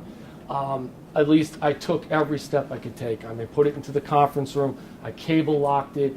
I spun the dial so they couldn't tell my combination. I did everything I could do to make sure. And then I only left for a few minutes to get some coffee. Came right back. So I took due diligence. So as long, there's certain steps in the world we live in. There's only so much you can do. But yeah, that's a good example. Electronically, how does that work if someone hacks in, and what are the disclosure rules on that? But I think if you have, that's a topic again for beyond this presentation. But that's a great suggestion that you got to look at that as well. I like that. That's really Or cool. if you never leave your office, then you don't have to put stuff away. Yeah, Of course. Hopefully you are leaving your office at night. Twice a year, but that's- Yeah, I know we have the ongoing joke is 12 hours is only half a day. So I got you. I know what you mean. So what happens if you violate this clean desk? There will be penalties, and we'll talk about that. Basically, the initial thing I believe is a reprimand letter, and we'll get into that. We could talk about that again. Well, if that's specific, we could talk about your situation after the presentation. But there's basically the first thing is you're going to get reprimanded with, I believe it's with the Office of Professional Responsibility, OPR. So there is some ramifications. It's such a simple thing. That's why I'm mentioning it. It's such a simple thing. Why not do it? It's the right thing. But there are ramifications, specifically beyond the reprimand letter. We'll talk off camera. Also, I just want to mention really quickly, certifying acceptance agents, CAAs, who received probationary letters in the prior year. We did approximately 280 visits to ensure that these entities were complying with the agent's written agreement. Okay, so if the probationary CAA, the certifying acceptance agent, has not corrected their deficiencies, they are terminated from the CAA program. They lose their designation. So it is pretty severe. The important concept to take away from there is we're following up. Preparer action cases, examinations of preparer client returns. SBSC also initiates preparer action cases. A program action case is an investigation where clients of questionable preparers are examined to determine whether preparer penalties and/or injunctive actions against the preparer are warranted. These preparer action cases are used to treat the most egregiously non-compliant preparers. So that's another action we take which is kind of tied into some of this other stuff that we were just going over. So be aware of that. SB exam, let's talk identity theft. Very important. Again, Jim mentioned this earlier. SBSC exam has implemented two primary strategies involving identity theft. The civil enforcement of preparers engaging in identity theft. SBSC has a civil enforcement strategy that addresses return preparers who engage in identity theft through I.R.S, and the code sections are 6700, 6701, investigations and injunctions. So we have a civil enforcement program. We have identity theft victim assistance. Compliance employees file procedures to provide assistance to identity theft victims, including placing identity theft tracking indicators on the victim's accounts, and coordinating with a specialized unit, again in the campus service center, to correct their accounts and get them the correct refund. So we have things out there to help with identity theft for the victims themselves, not just going after enforcement of those committing the identity theft. So we have both ends. And I thought that was very interesting as I was preparing for this, that the I.R.S. does that. They'll actually place identity theft tracking indicators. I mean, everyone, we talked transcripts a little earlier, everyone has a master account, if you file. If you file, you have a master account. And they'll put tracking indicators on that account, and then they'll work with the campus to correct those and help them, and help those victims. Audit process. Oh, I'm sorry. Yeah. Is there any cooperation, or what type of cooperation is there between the state tax departments and the I.R.S. on identity theft? On identity theft, I'm not sure. Oh. I don't know. I could tell you, what is the state and federal collaboration on identity theft? The State Department of Labor, Jim and I were just down there, and they have beefed up the identity theft department. The Division of Taxation has beefed up identity theft. Right. New York State is doing it. Okay. And there is cooperation amongst the IRS and Okay. everybody else. Because Okay. It was one of the biggest exploited areas in this last year. Yeah, the state stuff, Howard's going to know a lot. I'm more just strictly federal, so I'm not sure on that, but Howard would know. Let's talk audit process.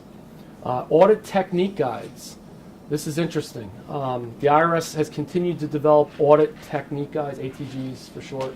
We love acronyms. So ATGs, audit technique guides, to help employees examine specific industries, issues, and entities. Now, it's important because while the ATGs are designed to provide guidance for IRS employees, they're also useful to small business owners and tax professionals who prepare tax returns.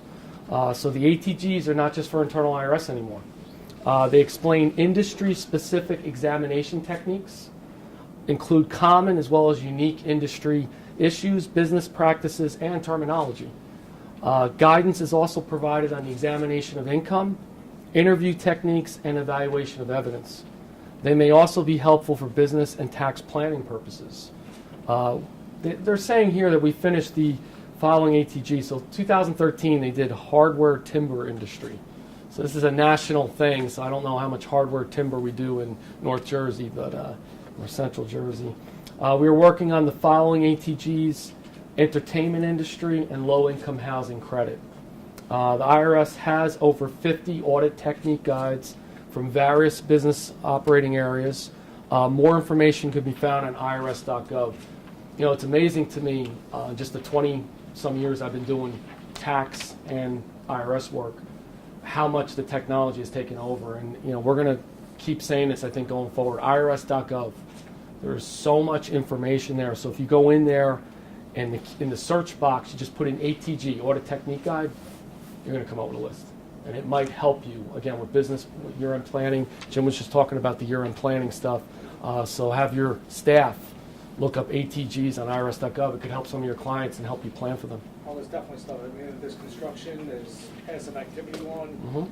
There's a bunch of them that I've looked at that are very, very helpful. Because you're looking at what the agent's going to look at. Exactly. I mean, no, Exactly. That's the key. helpful. That is excellent. They're looking at what the agents, what the IRS agents are looking at. So you try to, try to maneuver before they get in there. So. Yeah. Well, but you know what? Again, it goes back to collaboration. If the agent is more knowledgeable, and your client and your planning and your practitioner is more knowledgeable, we're going to get to substantial compliance quicker. It actually it's in the best interest. I'm all for it. I think transparency is good. There is that kind of like IRS secret veil.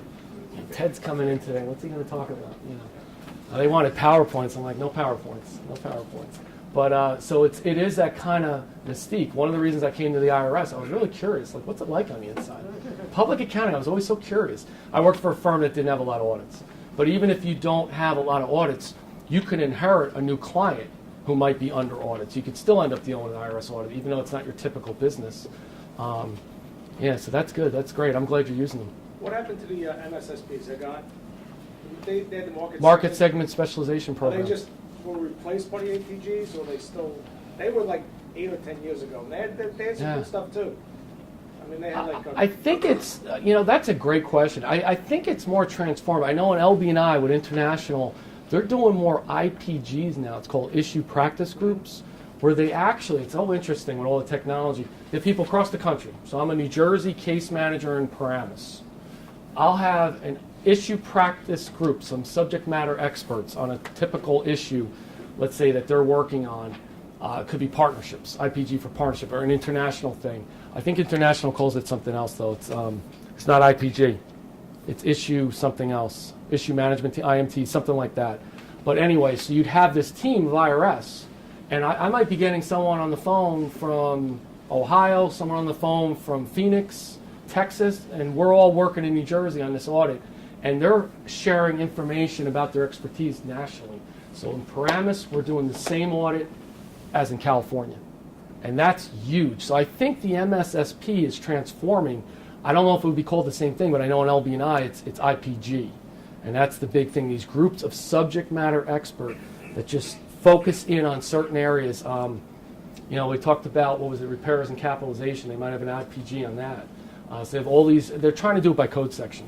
and of all, and they're building them. They're available online. What's that? The MSS screens. Right. So, but I'm saying internally, I think that's why we're getting away. I think that's changing a little bit.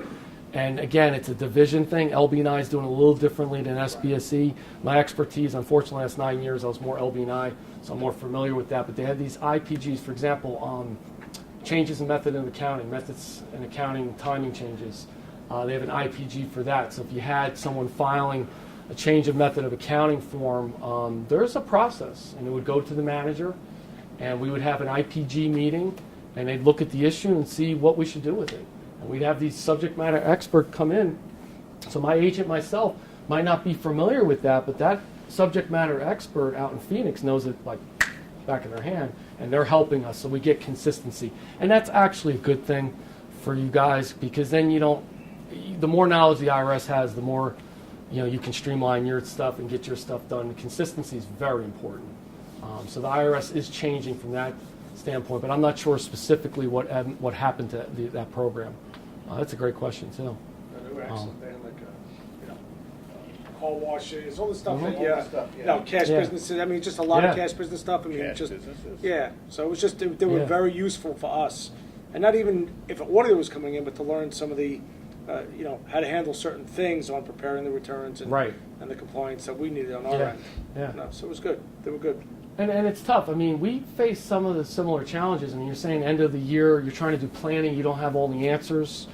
We're waiting too. The shutdown was a great example. You guys couldn't get your stuff done, we couldn't get our stuff done. In fact, we're kind of very similar in that regard. Both of us were coming from two different angles, but neither one of us could get anything done during the shutdown. So it's very similar sometimes, the challenges we face, believe it or not. Let's talk a little bit about ex parte. Revenue Procedure 2012-18 provides guidance regarding ex parte communications between appeals and other IRS employees. Now, this came out of really RRA 98. That's where it started. So back in 98, that appeals needs to be more objective, more independent. So when you guys, let's say, disagree with exam, you can have your appeals rights. Well, appeals should be more independent, more objective about that case. IRS needs to stay out of it. We made our position. You guys disagreed. You went to appeals. You have your appeals rights. So now, the IRS should not be talking to the appeals officer. There's ex parte. There shouldn't be communications. Now, Revenue Procedure 2012-18 is worth looking at. We alerted our staff about this new Rev Proc, provided the examiners with training course during their CPE, which again was probably virtual. That I'm aware of. I'm not aware of face-to-face for small business. And exam policy created and published. They published a letter, 5072. It's called Examiner's Rebuttal. So for purposes of this discussion, you might want to take away that for ex parte, Rev Proc 2012-18 is the current Rev Proc. There is a letter, 5072, for an Examiner's Rebuttal you might want to get familiar with. And for those of you who are not familiar with that, I mean, basically it boils down to we are not supposed to talk to appeals. So we go into appeals, we bring our case, we sit down with them, they make sure they understand, like, where we got everything they need, and then we leave. And then you guys meet with appeals on your own. And IRS isn't there. You get to have your say with appeals, IRS, examiner, the case mat, we're not there. And it's just you and the appeals officer. And that's a whole, you talk sports, that's like a whole new season. You talk playoffs, football, whatever. That's a whole new season. Anything can happen. So keep in mind Rev Proc 2012-18 and the rules of ex parte. We are not allowed to talk to those appeals officers. There might be minimal contact to get the case file to them, procedural. But once they have it, we don't talk about it. We can't. They don't pull us in and talk to us. They talk to you.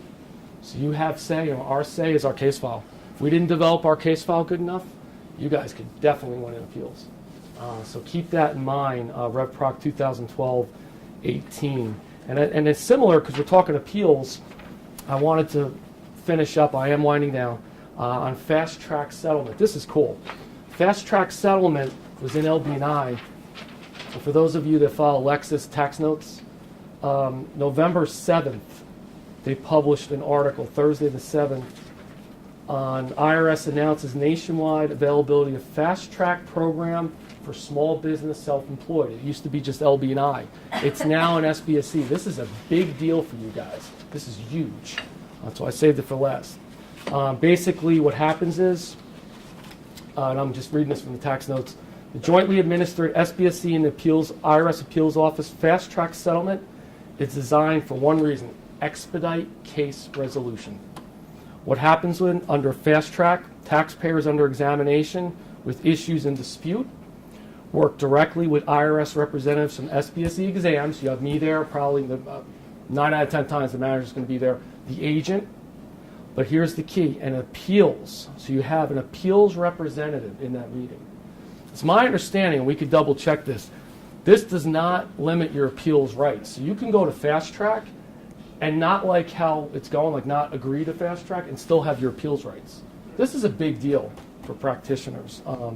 And that appeals representative is serving as a mediator. So think of it, they're not really, doing their appeals function, because again, ex parte, we're not allowed to talk to appeals. This is fast track. We disagree on an issue. I am adamant my agent's right. You guys are like, Ted, you are so wrong. You should have stayed in LB&I. You don't know what you're talking about. Well, we go to fast track. Appeals takes too long. You guys need to get this done. You want to get your billing out, whatever.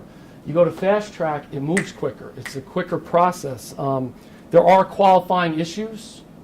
So some of them, I'll give you an example. The issues have to be fully developed. So fast track is not going to accept it if the issue is not fully developed.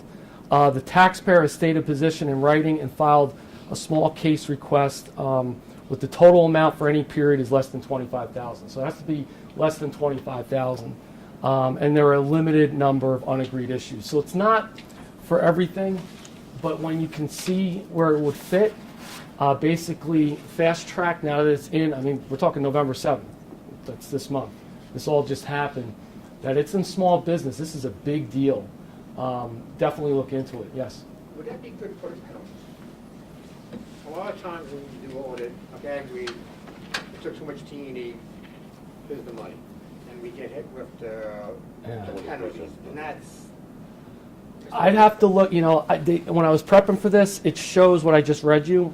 I'd have to look that up. I don't want to say. Okay. I have an opinion, which we could talk about after the camera shuts down, but I don't want to say. But I don't know the answer to your question. That seems to be the sword that preserves the service. They've been doing it for 30, 40 years. I did it in 1973. Threatening, opening the criminal people. And well, we don't. I could tell you, none of my agents threaten a rep with anything like that. Not in today's world. Yeah. We mention. Yeah.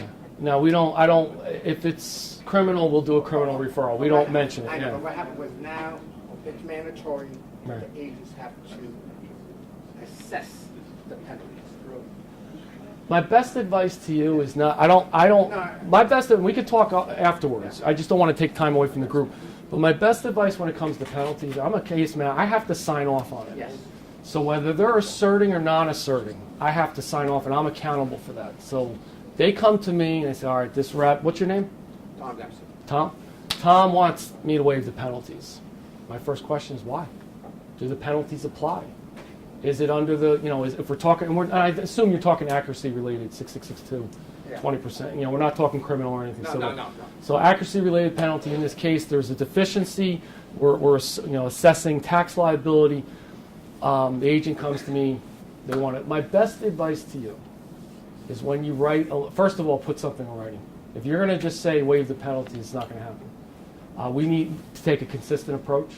So at a minimum, it's got to be in writing, and I would quote law. Quote law. I don't want to hear the bookkeeper ate my homework.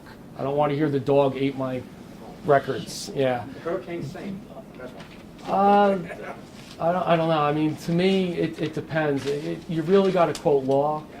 As a case manager, what I'm looking for, if you can find a law where the tax, the agent went forward, and we went to tax court, let's say, just as an example, and we felt those penalties applied, and the practitioner felt strongly they didn't. It goes to court, and the judge rules in your favor. That's strong evidence that the judge went against the I.R.S. But I'd caution you, you'd have to really have facts that fit your case. You can't just say, well, the judge waived it. Ted said we can waive penalty. That's not what I'm saying.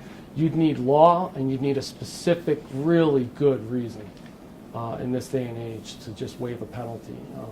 They're not a negotiation tool. They're not. All I can tell you is we're looking for a consistent approach. We could talk a lot more about that after the meeting. Anything else? That's basically all I have for you today, unless you guys have some more questions. Again, for any questions that weren't answered, Jim, maybe I can get back to your firm or Howard, and you guys can get some stuff together, and we can try to get some feedback to you guys about today. Yes. Yes. Just going back to your fast track, it's $25,000 tax, $25,000 of tax, or it's not. I would think it's got to be 25 of tax, not adjustable. Hold on one second. 25,000.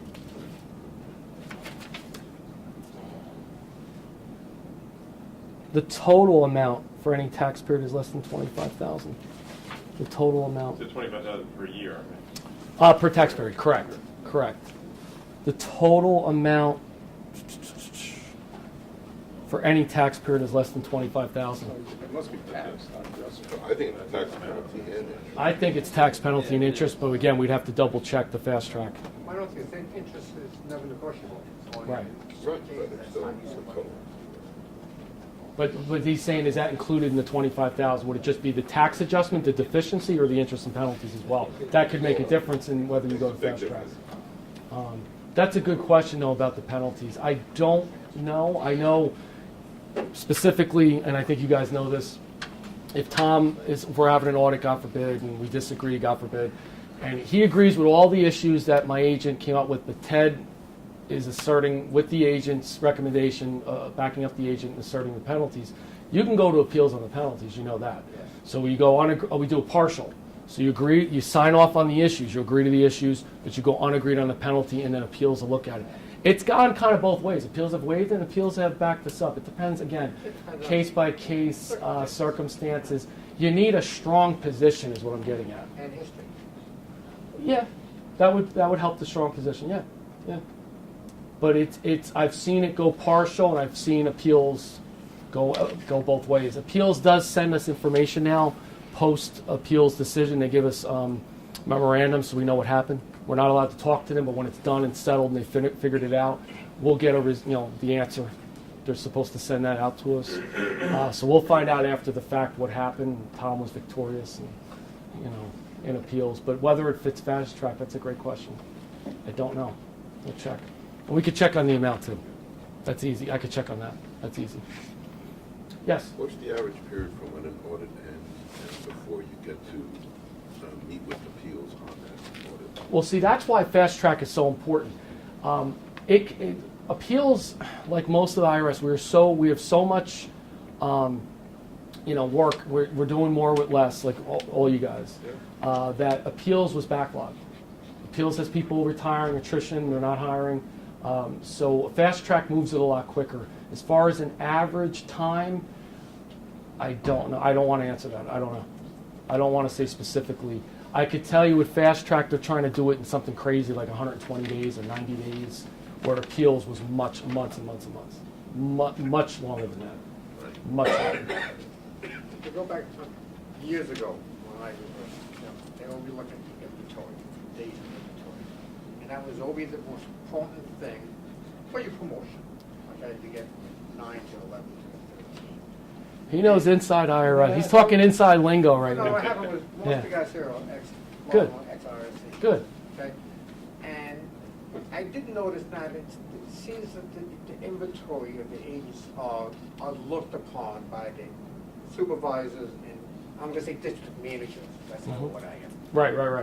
Okay, is that pretty much? I mean, you guys really look when you supervise your agents, you review inventory cases. Definitely. I do look at overage. I mean, I want to know why that case is overage. Now, there could be good reason. What's your name? Elliot Frederick. Elliot might have a case that's just so complicated. He has to do so much research that it's taking longer. It's overage for a reason. That's a good case. There's nothing wrong with that. Or it could be my fault. Or it could be Tom is not getting back to me because he heard me present today, and he doesn't like my stance on penalties, so he, or whatever the reason is, but it could be, something that's dragging along. I want to know the reason. Is there anything the manager can do? That's why I said, if you guys ever get out there and have a problem with an agent, please call the manager. We welcome those phone calls. We get embarrassed by them sometimes, but we welcome. If there's some problem, we need to fix it. We need to address it. There are some hard-working, great agents out there. I've met them. They're phenomenal. We have amazing agents in the IRS. But if you have one that's slowing you down or not quite doing what you feel is right, please let us know. Get the manager involved. That's your right. That's important. And I want to talk to you guys. It's budget constraints. With LB and I couldn't travel as much. So there's travel restrictions and stuff in SBSC. It's hard to get out there. I had to get approval from the commissioner of SBSC to be here today. The commissioner of SBSC. I live 15 minutes away. It's mileage. I'm not putting a hotel in. Yeah. Oh, it hasn't changed? Okay. In 1970, there was no budget. Okay, so he knows. So therefore, you couldn't go out to the audit, and therefore you had all cases. But I'll take a conference call. We could work conference calls. It's not a big deal. I want to talk to you guys. So if you just need to talk to the manager about whatever, and go through the agent. And just a little quick aside, be careful about rules of engagement going up the chain. What happens is just what I learned in LB9. When you go up the chain, it comes right back down. So if you skip 2 levels and go above the manager to past the territory manager to the area director, DFO, first thing they're going to do is bring it right back down to the manager. So just be careful with that. You want to go through the chain, but if you don't have answers to your questions or you're not happy with the answer to the manager, then go to the territory manager. I'll set up a meeting with you and my boss. No problem. I mean, that's how it should be. We should all talk. Yes? In that regard, I forgot to mention before, on January 7th at Seton Hall University, the Working Together Conference is in full swing. I just sent the notice down to Jim Hardenberg and Donna Riley. It just came out yesterday. Okay, so sign up. It's January 7th at Seton Hall. North Jersey Working Together.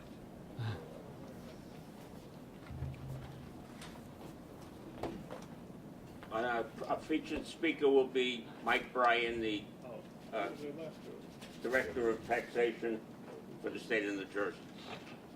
Jim, thank you. Hope to see you guys again in a situation like this. I'd love to come back and meet with you guys again and do presentations as well. So thank you. Thanks, Ted, you did a tremendous job. And, 2 things. He shared a lot of information with us today. And secondly, now we have somebody to call. We have somebody that we can contact if we have questions, if we have issues. I mean, we have somebody right here locally that, we can call up and hopefully, resolve our problems. So it's a great thing. I always felt, when you're dealing with the Internal Revenue Service, it's not us against them. It's let's try to figure out what the right answer is. If I'm doing something wrong, you tell me. If they come up with something, but let's figure it out and move on, right? So I thought he did a great job, and hopefully he's a resource going forward for us, right? Any other questions today? Anybody want to talk about anything else? Do you have his contact information? Yeah, I have his contact information. Yep. Do you need it? I'd like that. All right, so we have that. Did he leave or is he?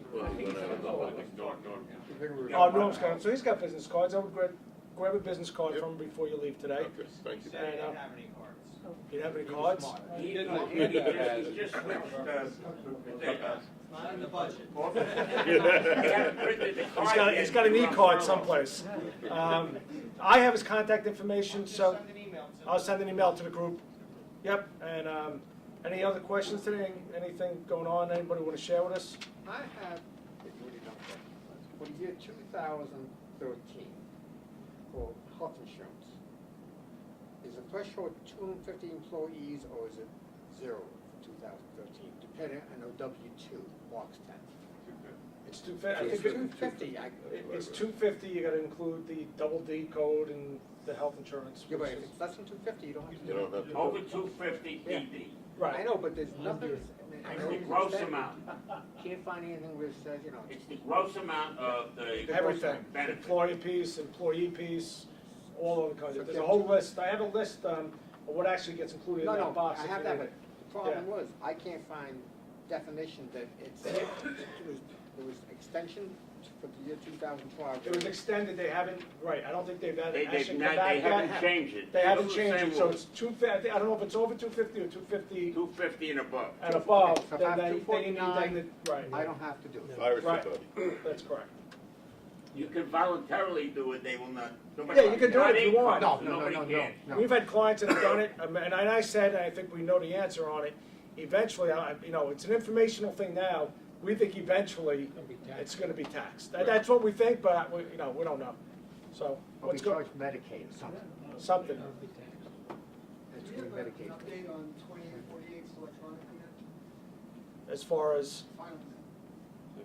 Since that we lost that in September, mhm. is it coming back? No, no, I mentioned before that, when I was down in Washington, they transferred over to a new system, and that POA, to bring that over, was too costly to get You on will a new never see system. it again, So, IT service. due to budget constraints, it's not coming over.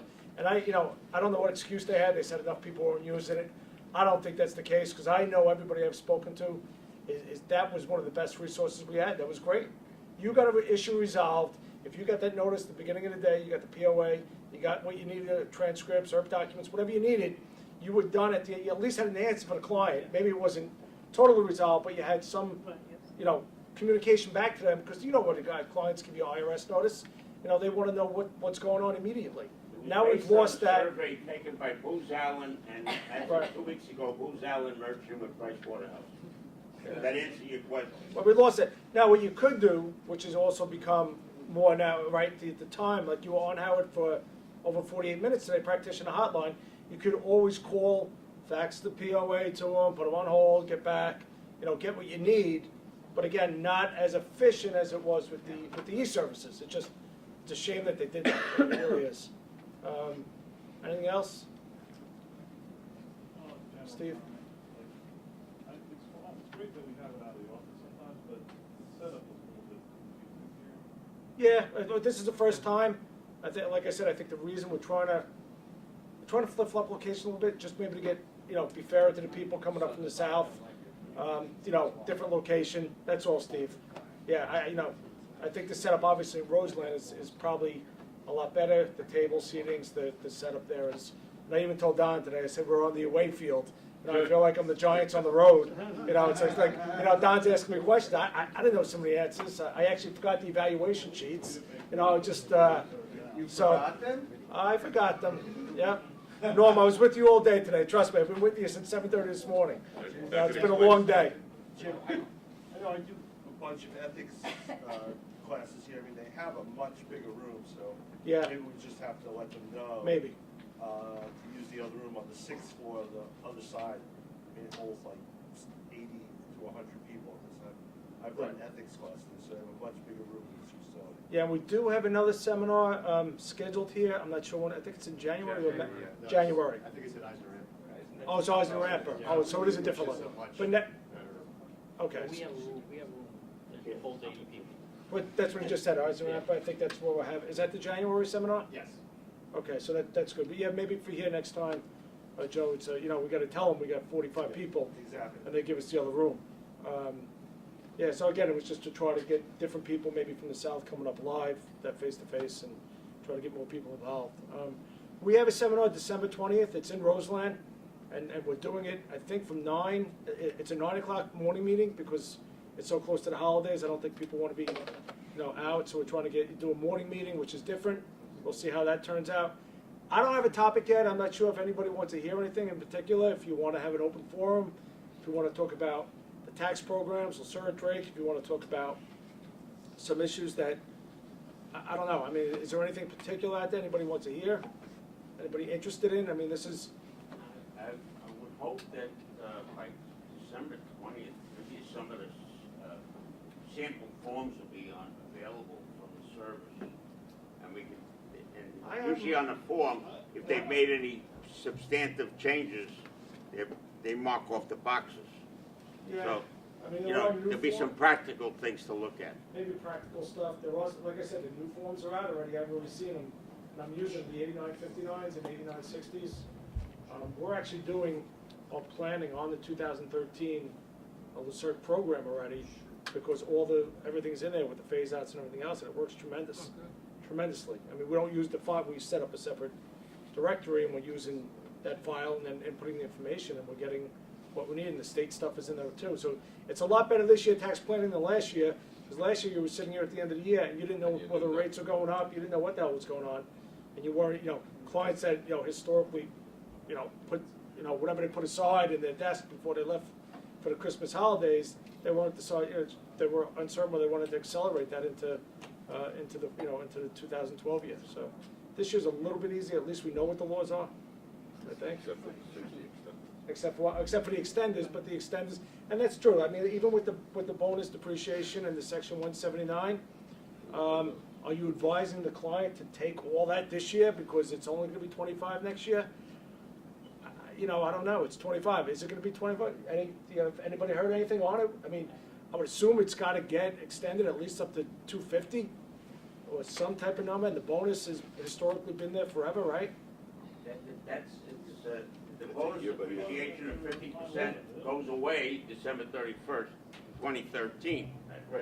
I haven't seen any talk about extending it. But they got it. I mean, they have to. If they want people buying equipment in the United States and all that type of stuff, I mean, they have to have that incentive to do that.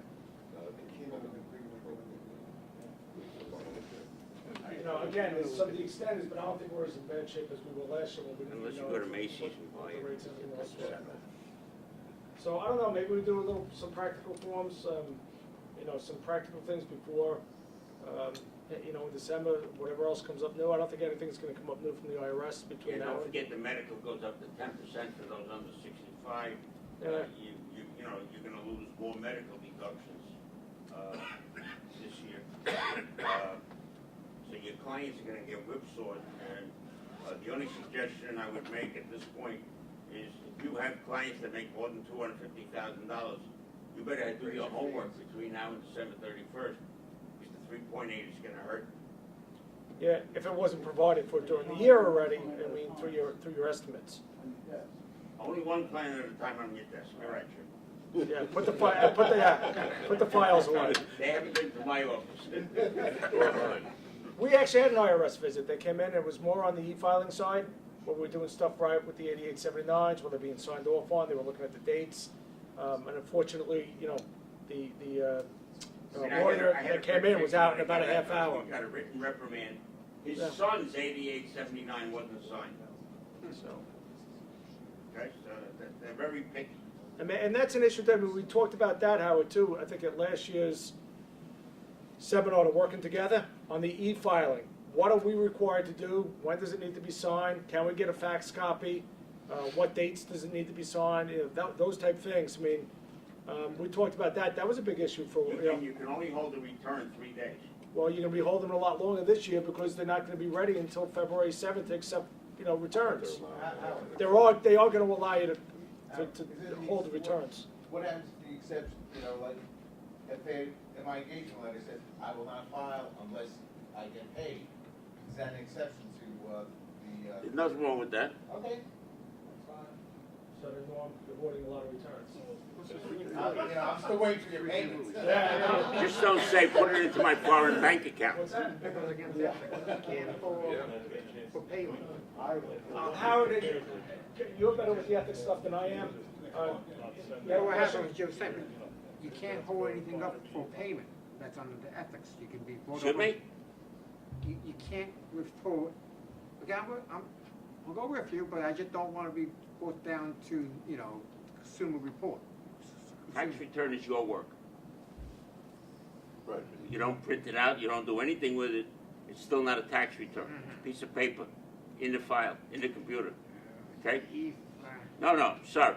We're not talking about client work papers, we're talking about your product. But you already sent the product to the client, so therefore Well, you sent them the 8879. and a copy of the tax return. In some type of format, probably. Yeah, Right. okay. Mhm. So when they send back the 88.7, If they send back the 8879, his question is, No, you I don't do the get same payment, thing. are you required to If file your it? terms are with payment, you mail them back the 8879 and say it was nice knowing you. Okay, I mean, I do the same thing, but clients are getting crazy. That's the only document that's really 100% your work. Like, we're not talking about financial statements, we're not talking about footnotes, we're not talking about journal entries, you're talking about a product that's your work. Howard, I'm just gonna tell you from a AICPA perspective, because I'm on the Independence Behavioral Subcommittee for PEAK. If you sent the client the tax return and the 8879, and they sent you back the signed 8879 and you didn't file it, you would be disciplined by the AICPA. Absolutely correct, so you send them back the 8879. No, if they, you can't send it back. If you sent it to them, if you sent them the return, the finished product, and the 8879 to file, your engagement is complete. All right? If you want to hold, if you don't want to send them the return and the 8879 until you get paid, that's fine. But once you give them the finished product, including with or without the 88, but the 8879, you're a complete engagement. You now cannot not e-file because you didn't get paid. You would have an ethical Joe, could you put that in your engagement letter that unless, you need to return the 8879 and your payment in order for us to e-file? You've provided the finished product to the client. You're done. You have to complete that. You have to file that 8879. You're going to be disciplined if Well, you it's don't. not a finished product till you send it to the Internal Revenue Service. That's part of the engagement. No, it's a finished product now. That's the AICPA's Once position. once that 8879 touches you, it's signed, it's done. Yeah, it's a completed engagement. Because you're supposed to sign the 8879 before you send it to the client. You're done. You've signed that 8879. It's the same as when you used to sign. You signed it 1040, you sent it to them, right? You didn't know if they mailed it, didn't mail it, didn't matter. So push that button. It was easier back then, Joe. Yeah, it was. I remember those days. So push that button and send on a computer. That does not complete the return? Well, it does complete the return, but it's another step. You've completed your tax return preparation. Remember, two different things, tax preparer and ERO, right?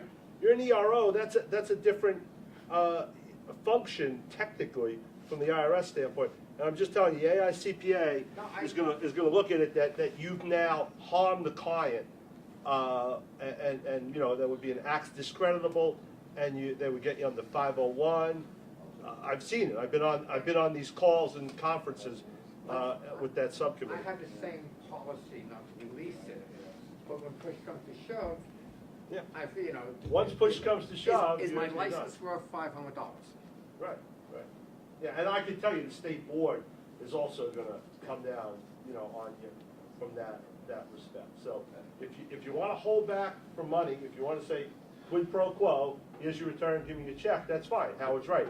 COD, but once you've now delivered the product, that you can't now do that. Now you're violating both 501 and the regulations because you've given them the finished product. The finished product it's done. And that 8879 doesn't change anything. That's a different function now. That's an ERO function. What happens if you give them, you email them or you put up on your portal the tax return, right? But you don't give them the permission to print until, I'm just asking.